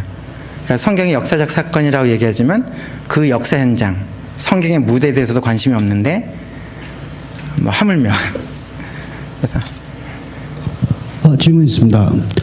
늘 궁금했던 건데, 네. 이슬람의 알라가 우리가 믿는 하나님입니까? 같은 존재입니까? 거기에 대해서 좀 논란이 많던데 거기에 대해서 선교사님 생각을 좀 듣고 싶습니다. 뭐 동명이인이죠. 같은 발음을 표현한다고 같은 것을 고백하는 건 아니거든요. 또 다른 경우는 다른 이름으로 부른다고 해서 다른 존재가 아니기도 하잖아요. 독일 사람이 하나님을 부를 때 고트라 부르고 미국 사람은 가시라고 부르고 딴 쪽에서 다르게 부를 수 있잖아요. 지역 언어로요. 그럼에도 불구하고 같은 하나님을 다른 언어로 표현할 수도 있는데요. 심각한 거는 같은 이름으로 부른다고 똑같은 하나님을 고백하는 거냐 할 때 그건 별개라 생각하고요.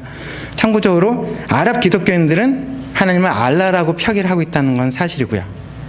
또 무슬림이 알라를 생각할 때, 알라라고 고백할 때 그들의 뇌리에 담겨있는 그 이미지와 기독교 신앙에서 하나님을 또 알라를 얘기할 때 그 담겨져 있는 그것은 다르다 생각해요. 큰 차이는 이슬람의 알라는 민족주의예요. 아랍인에게 아랍어로 계시한 아랍인의 알라거든요. 그리고 근데 어떤 제가 고백하는 그 하나님은 각 민족에게 각 사람의 언어로 그들의 삶의 자리에 신방 오셔서 말씀하시는 분이고요. 그곳의 알라는 그냥 크신 자로 존재하는 자예요. 그래서 인간의 삶의 자리에 신방 올 필요가 없는 존재. 이거는 아주 결정적으로 큰 차이예요. 그래서 같은 말을 쓴다, 같은 단어를 쓰는 건 맞고요. 아랍 세계에서. 그러나 다른 존재. 그것도 조금 다른 게 아니라 본질적으로 다른 거. 그러니까 예수의 자리가 전혀 존재하지 않는 거죠.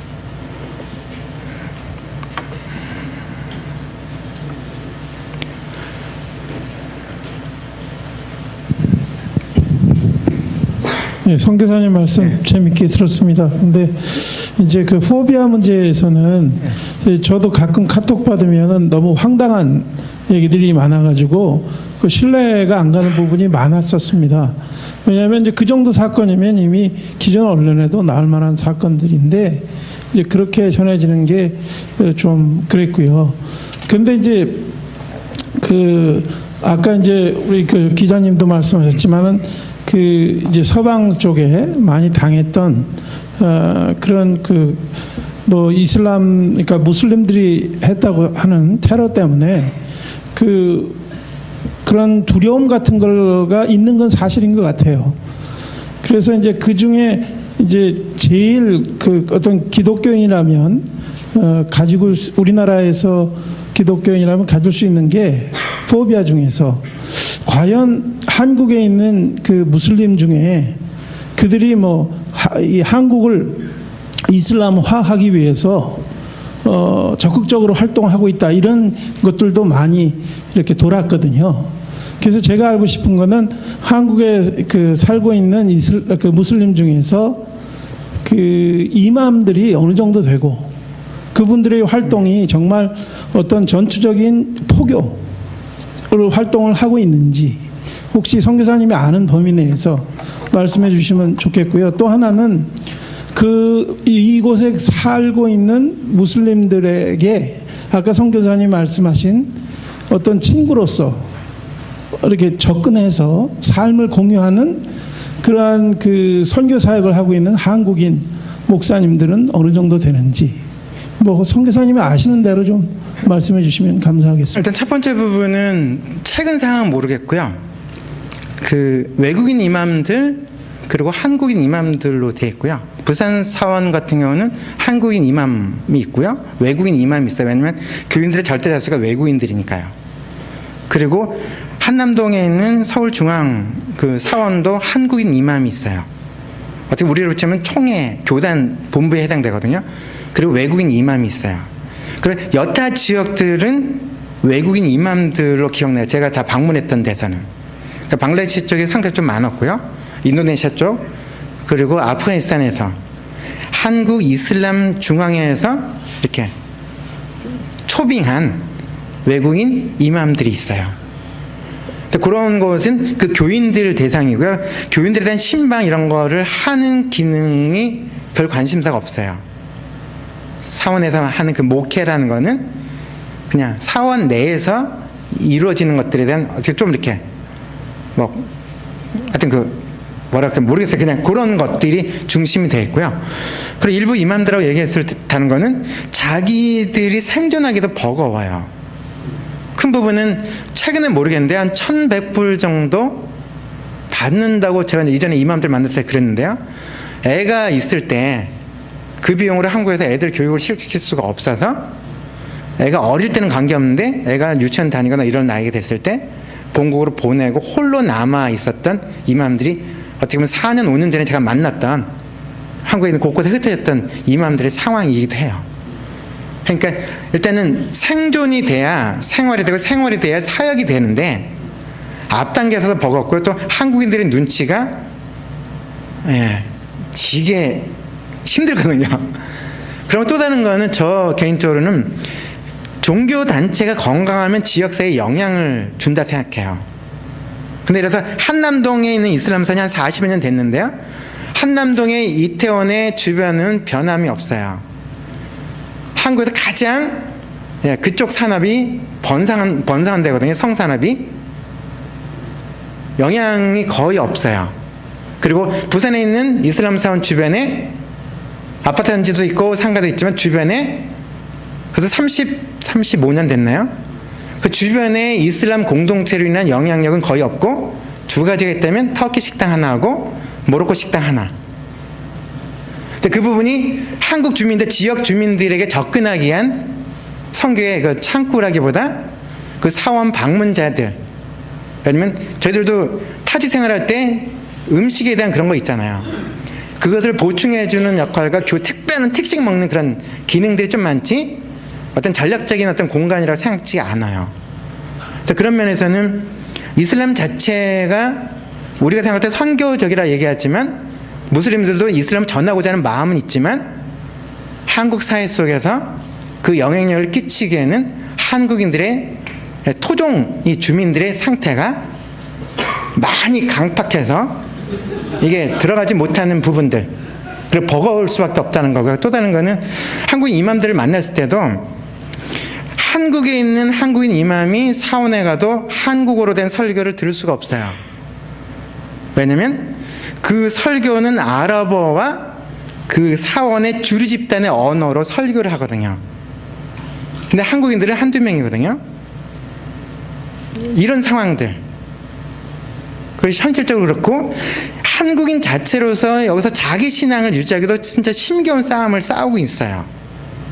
그리고 외국인들은 외국인 나름대로 여기서 버거운 상태.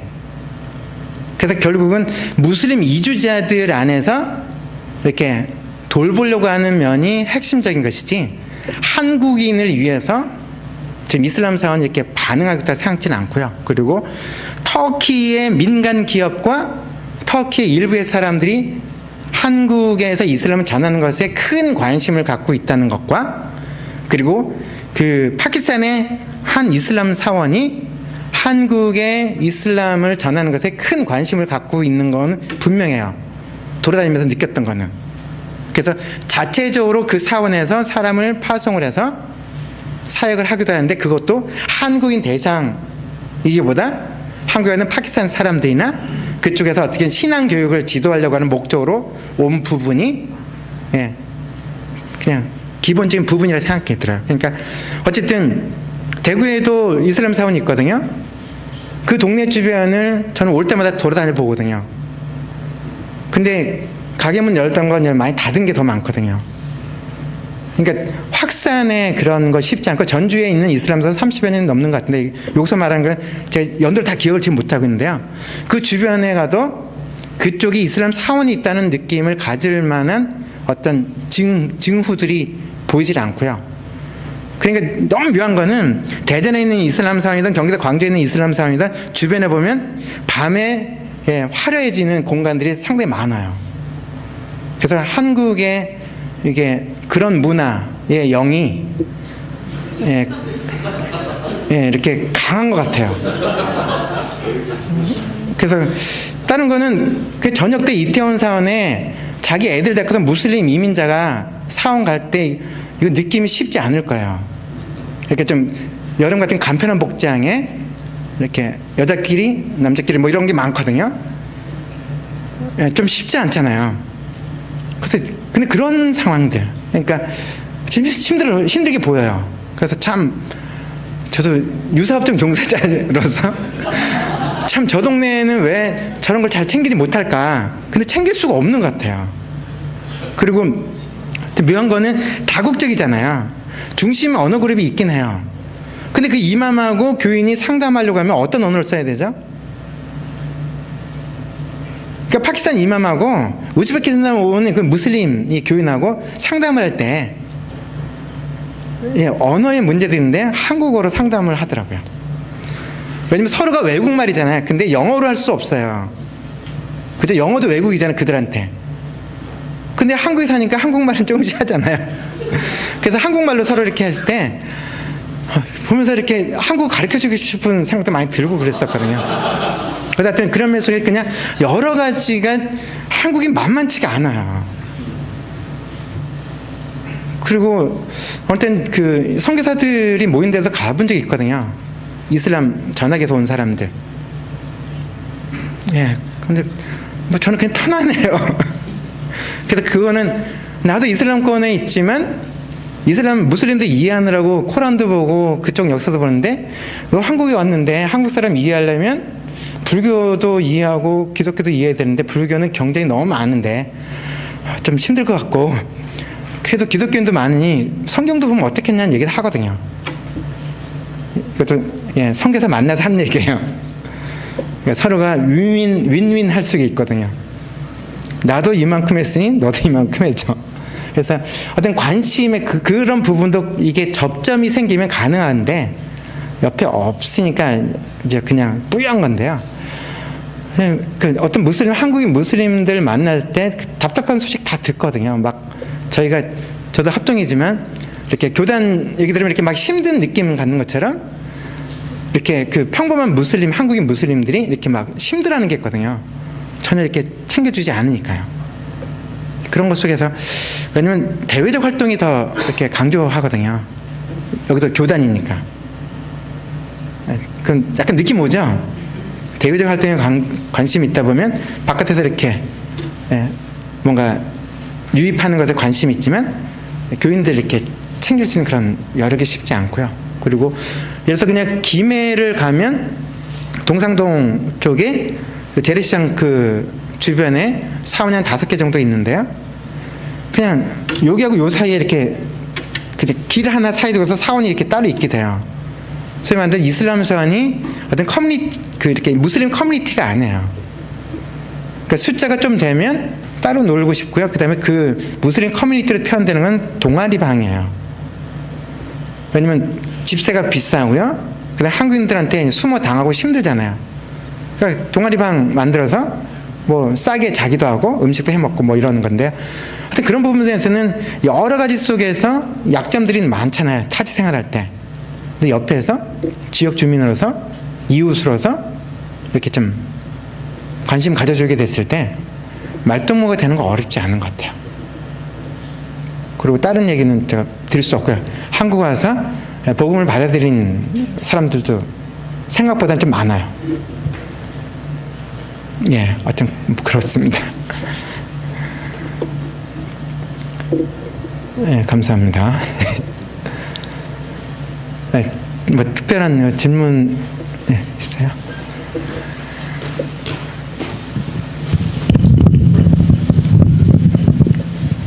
시간이 많이 지체됐는데 앞에 선교사님 자꾸 김해 이야기를 해서 내가 김해에서 왔기 때문에 말씀을 드리겠습니다.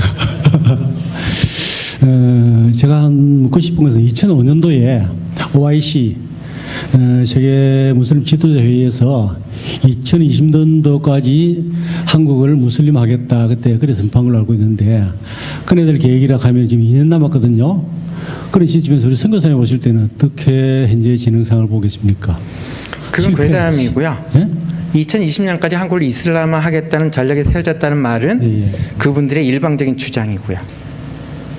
그리고 지금 대학교 동아리에서 무슬림 동아리가 많이 있는 걸로 그 당시에 들었는데 한국의 카이스트에서도 그게 무슬림 동아리가 있다고 그렇게 나왔는데 그건 어때요? 뭐 그렇다 한들 크게 신경 쓸 거라고 생각지 않아요. 그 동아리 기능은 동아리거든요. 그래가지고 동아리가 확장이 되잖아요. 확장성이 있잖아요. 지금 우리가 아까 방금 말씀드린 김해도 사실은 그 무슬림 사원을 짓는다 해가지고 몇 년 전에 사실은 시청에 올리는데 시청에서 그 결정이 났어요. 난 상태에서 김해 우리가 YMCA하고 나서서 결과적으로 반대가 못하게 됐는데 그네들이 제가 알기로는 지금 진영에 현재 땅은 확보가 아직 그대로 있어요. 근데 지금 김해도 동아리가 방금 말씀하신 대로 동상동 재래시장에 동상동 재래시장은 지금 어찌 보면 우리 한국 사람보다도 제가 가면 제가 외국인이 됩니다.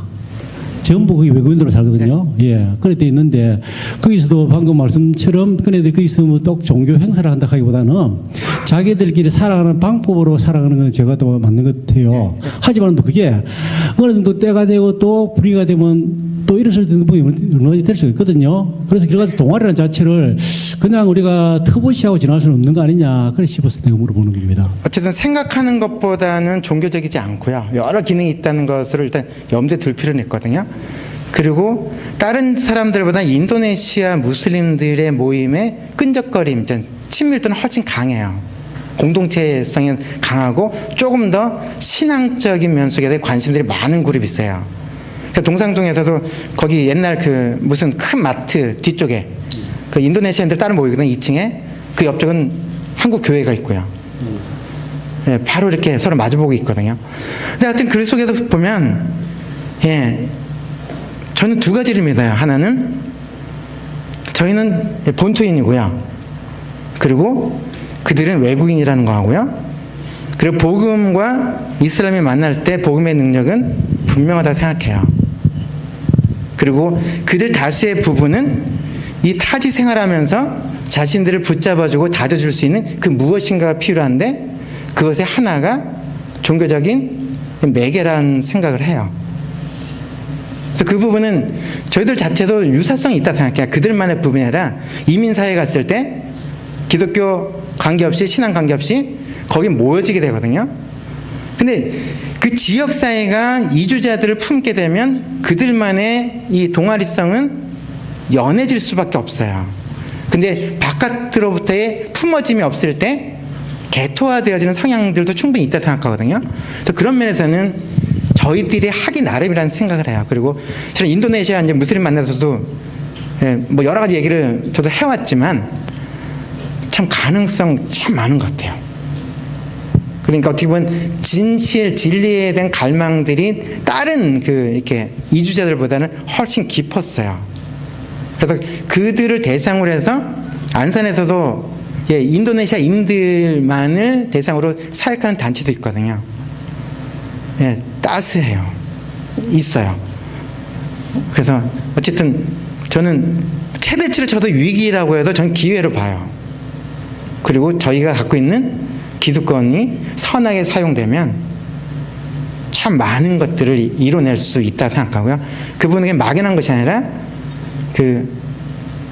어떤 지속적으로 만나왔던 입장에서 그런 건데 조금 더 조심스러운 거는 파키스탄 개들 중에서 약간 우리를 좀 이단스러운 사람들도 있거든요.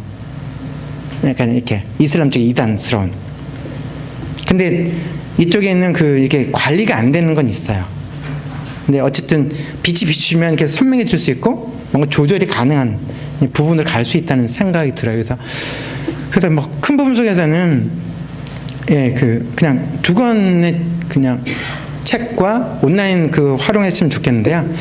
혹시나 기도 제목이 왔을 때 그때는 사실인가 보려고 하면 그 내용하고 김동문 치시면 그래도 이렇게 많이 찾을 수 있고요. 필요한 경우는 저한테 이렇게 알려주시면 예, 이렇게 팩트 체크는 가능은 해요. 그래서 그런 거 하나 하고요. 그리고 최근에 이제 우리는 왜 이슬람을 혐오할까라는 책을 이제 2년이나 2달 전에 일반 언어로 좀 썼었거든요. 실은 그 혐오에 대한 부분에 가장 큰 거는 언론이에요.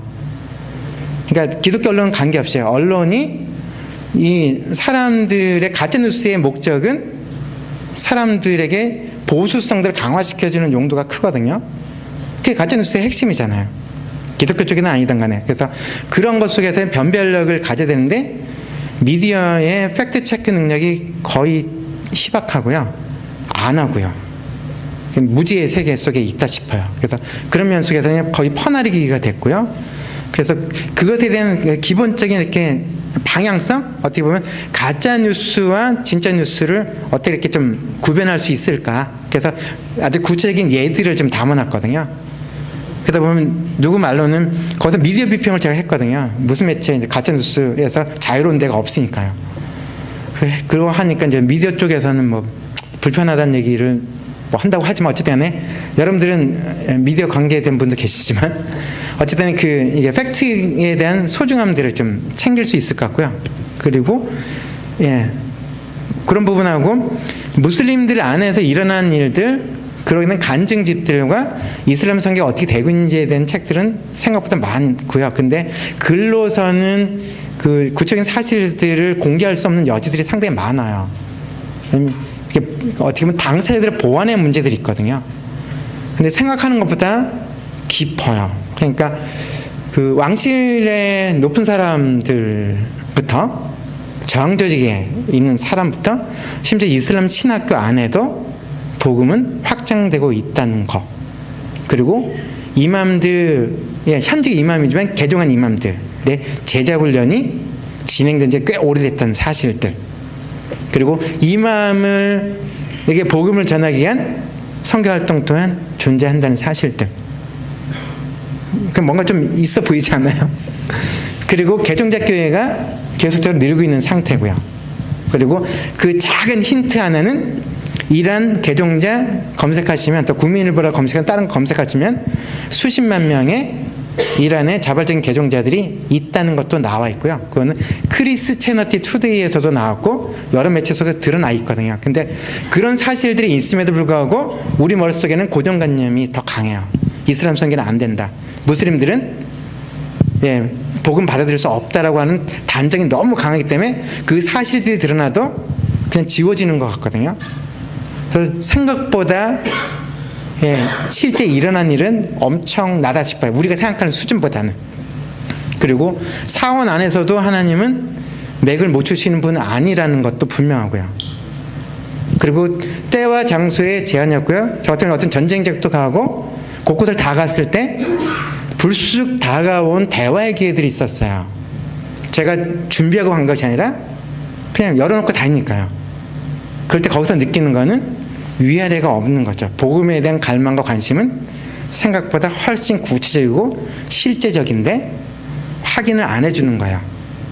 크리스찬이 없기 때문에. 그래서 약간 상징적인 표현을 친다면 한국에는 어떤 사원을 갔을 때 이맘과 한국의 복음, 그러니까 이슬람 전하겠다고 왔던 선교사와 또 아주 독실한 무슬림이 있는 자리 속에서 제가 갔을 때 저한테 던졌던 질문이, 기독교인들은 삼위일체를 믿는데 킴은 어떻게 생각하냐고. 제가 기독교인 거 다 아니까요. 그래서 나도 그럴 땐 가만히 있거든요. 그래서 삼위일체 무슨 문제인지 했더니 성부 하나님과 성모 마리아와 성자 예수를 믿는데 이거 우상숭배 아니냐고 그래서 우상숭배라고 얘기했어요. 우상숭배 맞죠? 삼위일체 그거 아니잖아요. 왜냐면 무슬림 이맘도 주워 들은 것만 있지 기독교인 친구 만나서 묻거나 대답한 적이 없어요. 그다 교인한테 그 물어볼 수 있는 거 아니잖아요. 그런 것 속에서는 그들 또한 선입견이 많아요. 잘못 들은 거, 거짓 정보, 가짜 정보가 너무나 많거든요. 미디어에 있어서 영향받은 거 있어요. 우리 못지 않아요. 그 옆에 신뢰할 수 있는 누군가 있어줘서 그 부분들을 교정해 줄 필요가 있거든요. 그들이 이해하고 신뢰할 수 있는 사람이 돼서. 그때 그 신뢰 관계는 종교의 문제가 아니라 사람에 대한 존중이 있을 때 신뢰가 형성돼요. 그래서 저는 코란 없이, 성경 없이 성경을 얘기할 수 있는 기회는 너무나 많았거든요. 왜냐면 이야기로 시작되잖아요. 그러니까 코란을 읽고 있을 때도 이야기는 접점이 얼마든지 있거든요. 그 속에서는 복음을 나눌 기회는 의외로 상당히 많다. 그래서 그거는 가지 않고 만나지 않기 때문에. 그리고 우리가 너무 전략적이에요. 의도적이에요. 그냥 불쑥 하나님이 그냥 제공된 자를 그냥 누리면 되거든요. 근데 내가 뭔가 무장을 하려고 하거든요. 그러기에 내 안에는 안 된다는 확신이 있잖아요. 이슬람 선교. 그리고서 무장을 했으니 아무 일도 일어나지 않거든요. 근데 하나님이 일하시면 불쑥 들어오거든요. 그래서 그러면서 대답할 것을 준비해야 되는데 우리는 대답할 건 준비 안 하고 질문할 것만 준비하거든요. 상대가 묻는 것에 대해 대답할 준비가 돼 있는가, 그리고 내가 진짜 복음을 믿는가, 그리고 하나님이 혈통과 육정과 사람의 기준을 넘어서서 그 장벽을 넘어서서 넘나드시면서 그분의 일을 하고 있는가, 그걸 믿느냐가 중요하거든요. 거기서 예스라 얘기할 수 있다면 상대가 누구든 내가 인재로 접근하지 않고 그를 만나게 된다면 그 안에서 일하시는 그분을 만나는 것은 진짜 어렵지 않아요. 그래서 너무 이상한 얘기일지 모르지만 무슬림 만나서 복음 나누는 거 어렵지는 않아요. 생각보다. 그래서 저는 한국 기독교인 만나서 말이 안 통할 때 있잖아요. 그러면 무슬림 만나서 막 떠들고 오면은 뭔가 개운하거든요. 그러니까 더 준비된 영혼들을 보는 게 자기 확신이 너무 강해서 숨 막히는 분들보다 훨씬 낫거든요. 그래서 제게 있어서는 그래도 이번에 올 때도 아랍 식당 가서 아랍 커피 이제 타갖고 와서 뭔가 마음이 울적할 때는 그 커피 마시고 다니는데요. 근데 어쨌든 그들 가운데 내가 최초의 기독교인 친구가 될 수 있다면 그건 참 재미난 일이 될 것 같다 생각이 들어요. 그래서 포비아, 그 다음에 혐오의 대상, 배제의 대상, 배제의 근거와 혐오의 근거가 넉넉하다 할지라도 복음은 배제와 혐오를 이겨내는 거예요. 게다가 편견 때문에 누군가가 그렇게 짓누려져 있다면 그걸 내가 조금 덜어줄 수 있는 거 필요하죠. 그것이 맹목적인 추정이나 맹목적인 비호가 아니라 비판할 때 비판하면서도 존중할 수 있는 이 문화로 만들어갈 수 있다면 너무 좋지 않을까. 그래서 그런 면에서는 만나보면 조금 다를 것 같아요. 예. 성님 죄송합니다. 하여튼 저도 개인적으로 아주 비상적으로만 알고 있었는데 그래도 성사님 통해서 입체적으로 또 많이 이렇게 이슬람인들에 대해서 좀 알게 돼서 감사하고, 근데 저는 이제 한 가지 좀 궁금한 것은 아까 제가 듣기로는 어쨌든 아랍권의 아랍 하나님, 특히나 이제 언어도 그렇고 코란에 대한 것도 그렇고 이제 일반 사람들이 감히 이제 코란을 읽기 어렵다고 제가 이제 좀 들은 것 같은데, 저는 이제 한 가지 궁금한 것은 무엇이냐면 이슬람인들이 그 믿는 그 신앙을 가진 사람들이 어떻게 이렇게 신앙을 전승시키는지 상속시키는지 그 부분이 저는 좀 이렇게 좀 궁금합니다. 네.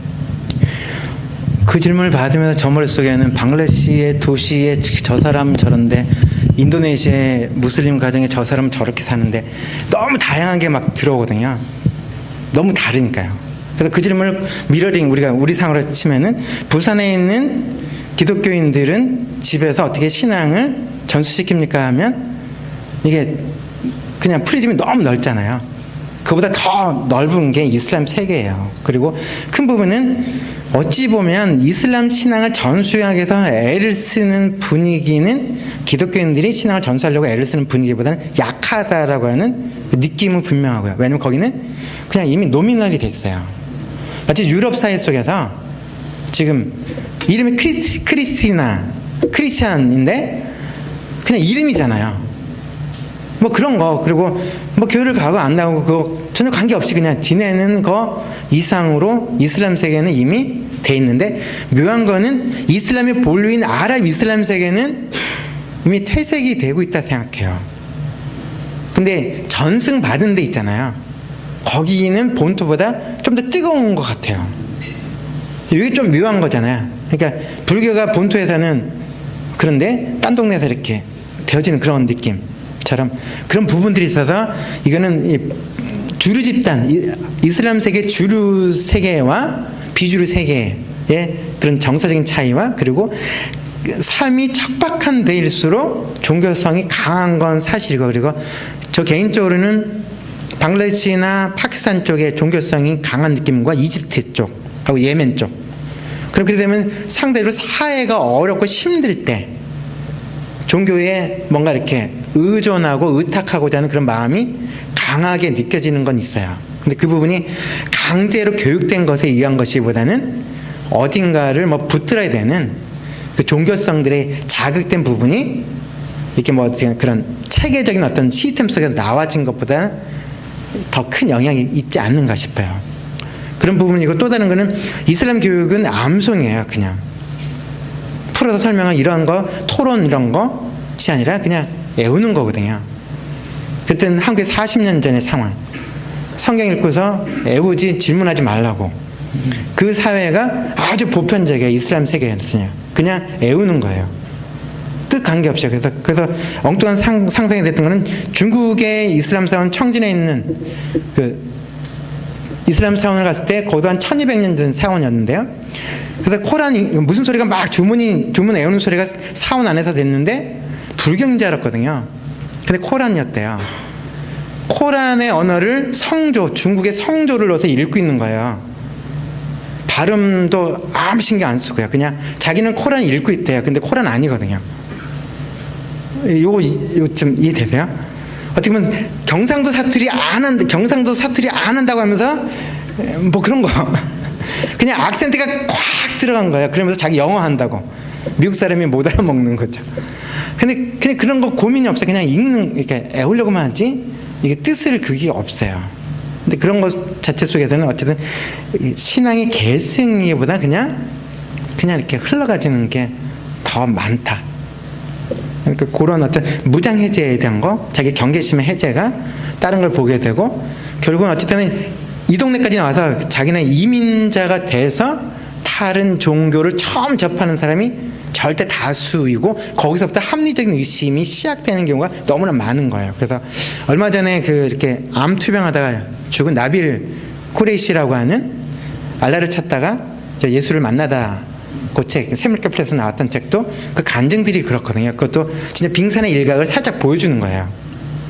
안에서는 질문이 거의 없어요. 그냥 무슬림인 거예요. 그 차이는 너무 커서요.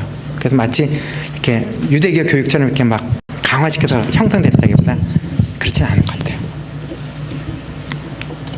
예, 말씀 잘 들었습니다. 저는 영국에서 90년부터 있었고 한 27년 있었고 무슬림 사역을 5년째 지금 하고 있는데 굉장히 저하고는 보는 시각이 다르고요. 그래서 제가 듣는 청중들을 위해서 사실은 질문을 합니다. 조금 전에 같은 예도 지금 영국에는 지금 초등학교 1학년부터 고3들이 오후 5시부터 7시까지 매일 모스크에 모여서 꾸란 낭송도 하지만 교리를 배우고 있습니다. 철저합니다. 그리고 무슬림들 아주 공격적으로 포교를 하고 있습니다. 길거리에, 런던 시장도 무슬림이지만 길거리에 그냥 꾸란 그냥 펴놓고 그냥 공짜로 그냥 나눠주고 굉장히 자기들은 하면서 저희들 전도하는 걸 막고 있습니다.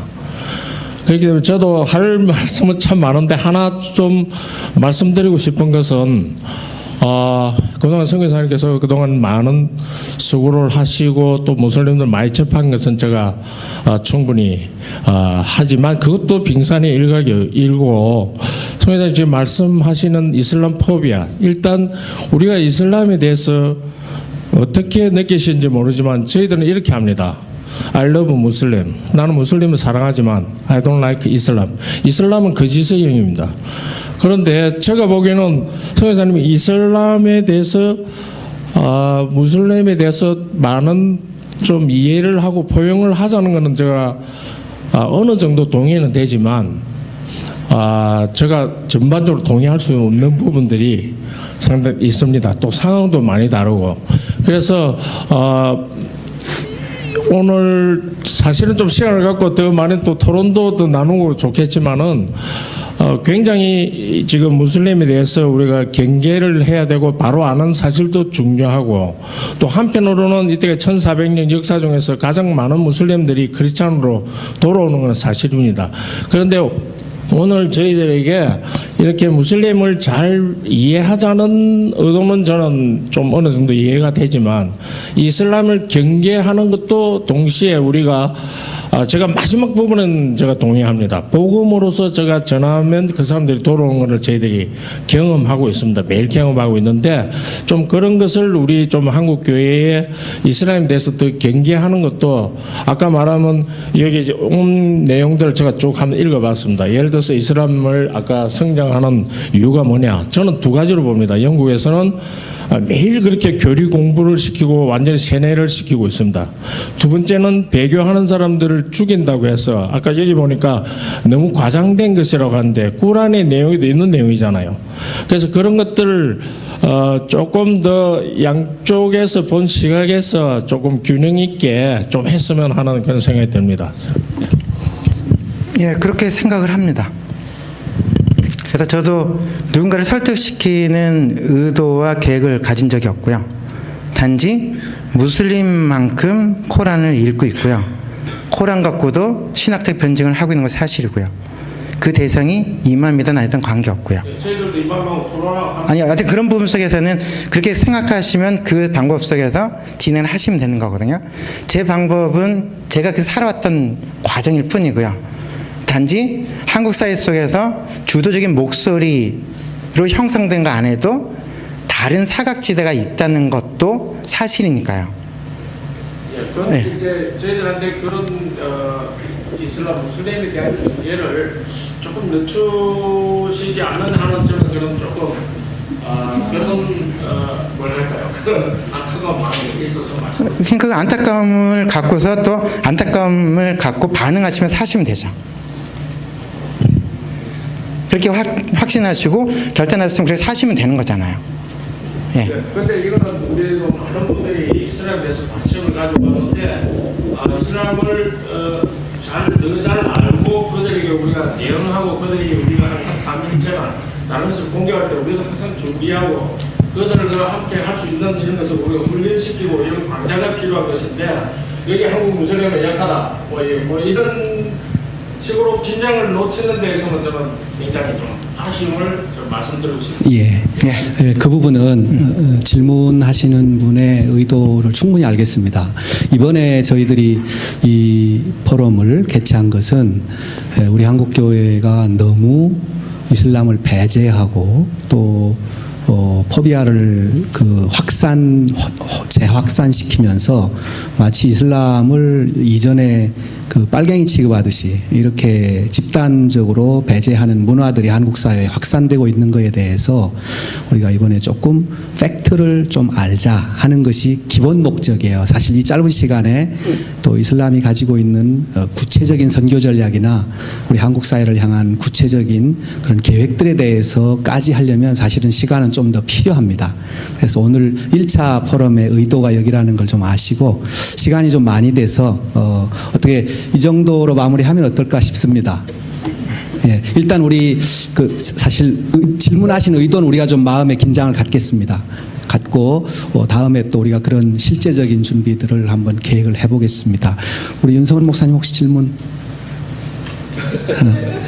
혹시 광고? 그러면 우리 선교사님은 이제 이것으로 고생 많이 하셨고요. 수고하신 선교사님께 박수로 감사하십시다. 감사합니다. 우리 교회를 위한 신학 포럼에 우리